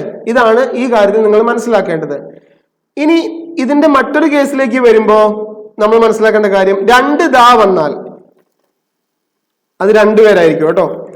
The chairman and the managing director, the actor and the director, അത് രണ്ടുപേരാണ്. രണ്ട് നൗണിന് മുൻപിൽ ദാ വന്നാൽ അത് രണ്ടുപേരാണ്. എന്നാൽ ഒരു നൗണിന് മുൻപിൽ മാത്രമേ ദാ ഉള്ളൂ എങ്കിൽ അത് ഒരാളാണ്. ഓക്കെ അല്ലേ? അതാണ് നമ്മൾ ഇതിനകത്ത് മനസ്സിലാക്കേണ്ടത്. ഇനി നമുക്ക് അടുത്തൊരു കാര്യം, 19ാമത്തെ കാര്യം നോക്കാം. നമ്മൾ ഓൾ എന്നൊരു വാക്ക് നിങ്ങൾക്കറിയാം. All of you, all these എന്നൊക്കെ നമ്മൾ പറയാറുണ്ട്. ഇത് നമ്മൾ ഒരേ സമയം കൗണ്ടബിളിന്റെ കൂടെയും അൺകൗണ്ടബിളിന്റെ കൂടെയും ഉപയോഗിക്കും. ഓക്കെ, ഇത് നമ്മൾ കൗണ്ടബിളിന്റെ കൂടെയും അൺകൗണ്ടബിളിന്റെ കൂടെയും ഉപയോഗിക്കും. കൗണ്ടബിളിന്റെ കൂടെയും അൺകൗണ്ടബിളിന്റെ കൂടെയും നമ്മൾ ഇത് ഉപയോഗിക്കും. ശരിയാണല്ലോ? അപ്പൊ നോക്കൂ, all is good, all is good. പക്ഷെ എപ്പോഴും സിംഗുലർ ആയിട്ടാണ് നമ്മൾ ഇതിനെ ഉപയോഗിക്കുന്നത്. ഏത് കേസില്? ചില കേസസിൽ സിംഗുലർ വെർബ് നമ്മൾ കൗണ്ടബിളിൽ വരുമ്പോൾ അൺകൗണ്ടബിളിൽ വരുമ്പോൾ when is used uncountable we use singular. അൺകൗണ്ടബിളിൽ നമ്മൾ എപ്പോഴും പറഞ്ഞല്ലോ, അൺകൗണ്ടബിൾ നൗൺ എപ്പോ വന്നാലും അത് സിംഗുലർ ആയിരിക്കണം. അൺകൗണ്ടബിൾ എപ്പോ വന്നാലും അത് സിംഗുലർ വെർബ് ആയിരിക്കണം.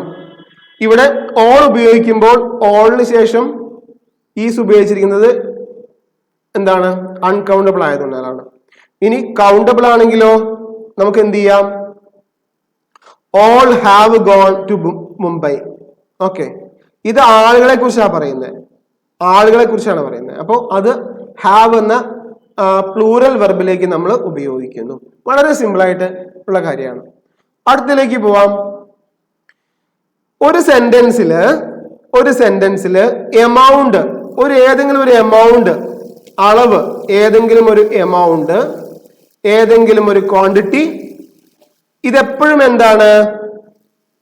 അൺകൗണ്ടബിൾ നൗൺ, സിംഗുലർ വെർബ് ആയിരിക്കണം. ഓക്കെ, ഒരു സെന്റൻസ് എമൗണ്ടിനെ കാണിക്കുന്ന സെന്റൻസ് ആണെങ്കിൽ ദ ക്വാണ്ടിറ്റി ഓഫ് ഒരു അളവിനെയൊക്കെ സൂചിപ്പിക്കുന്നതാണെങ്കിൽ അതിനുശേഷമുള്ള നൗൺ എന്തായിരിക്കണം? നൗണ് അൺകൗണ്ടബിൾ ആയിരിക്കണം.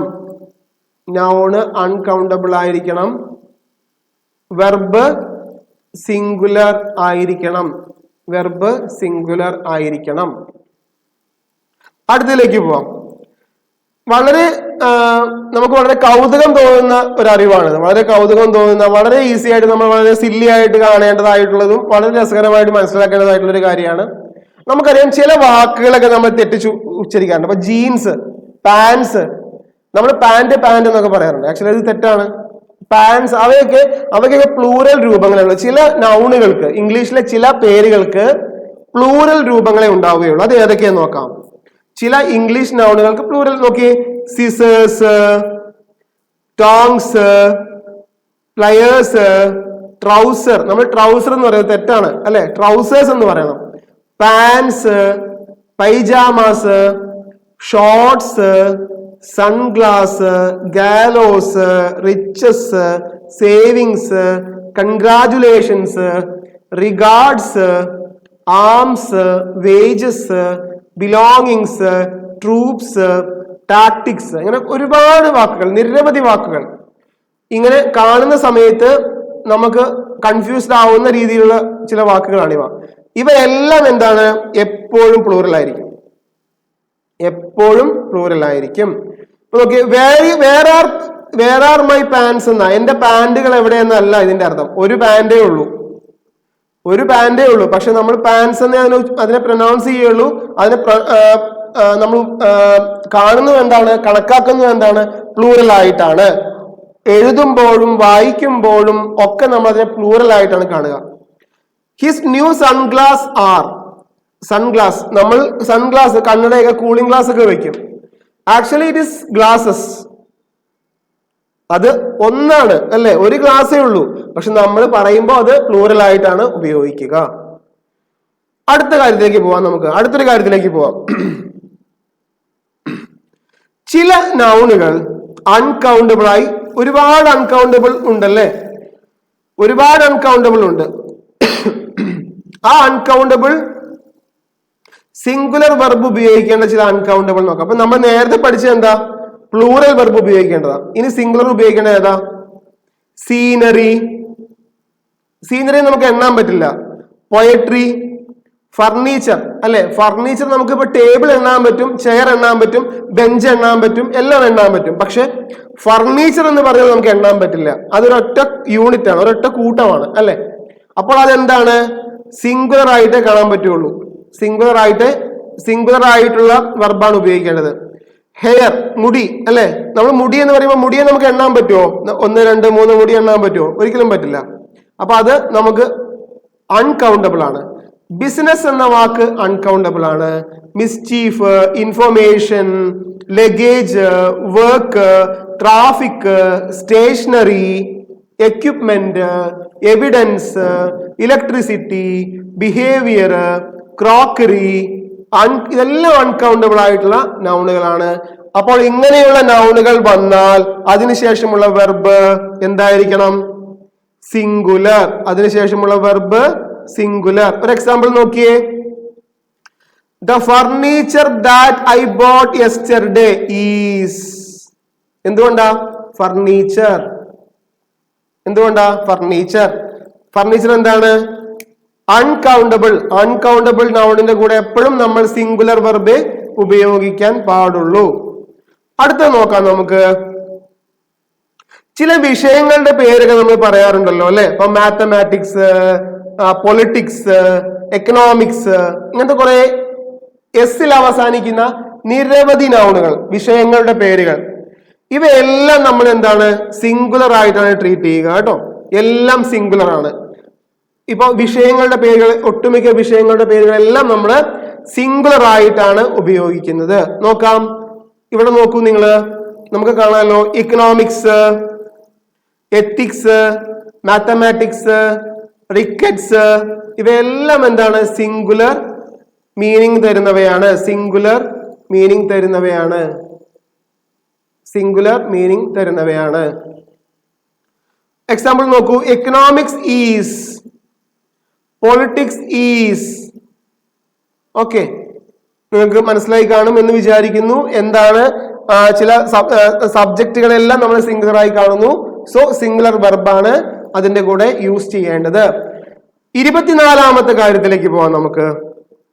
ചില നൗണുകൾക്ക് എപ്പോഴും സിംഗുലർ ഫോം മാത്രമേ ഉണ്ടാവുകയുള്ളൂ. നമ്മളിപ്പോ വീണ്ടും ഒരു രൂപത്തിലേക്ക് വരികയാണ്. നോക്കൂ. കാറ്റിൽ, കവാൽറി, ഇൻഫാൻട്രി, ചിൽഡ്രൻ, ജെൻട്രി, ഇങ്ങനെയുള്ള എല്ലാ വാക്കുകളും സിംഗുലർ ഇൻഫോം ആണ്. ഇവയെല്ലാം സിംഗുലർ രൂപത്തിലേ നമുക്ക് എഴുതാൻ സാധിക്കുകയുള്ളൂ. Okay, example cattle singular in form but plural meaning. അതായത് നമ്മൾ പറഞ്ഞ എന്താണ്? സിംഗുലർ രൂപത്തിൽ എഴുതും, പക്ഷെ പ്ലൂറൽ ആയിട്ടാണ് നമ്മൾ അർത്ഥം നമുക്ക് കിട്ടുക. ഓക്കെ, ഇപ്പൊ നമ്മൾ നേരത്തെ പറഞ്ഞ എന്താ?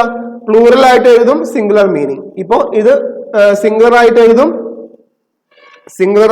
എഴുതും, പക്ഷെ പ്ലൂറൽ മീനിങ്. നോക്കൂ, ക്യാറ്റിൽ ആറാണ്, ക്യാറ്റിൽ ആറാണ് എഴുതേണ്ടത്, വെർബ് ആറാണ്. അപ്പൊ നമ്മൾ പറഞ്ഞു എഴുതുമ്പോൾ പ്ലൂറലായി തോന്നും, പക്ഷെ സിംഗുലറായി ട്രീറ്റ് ചെയ്യപ്പെടും.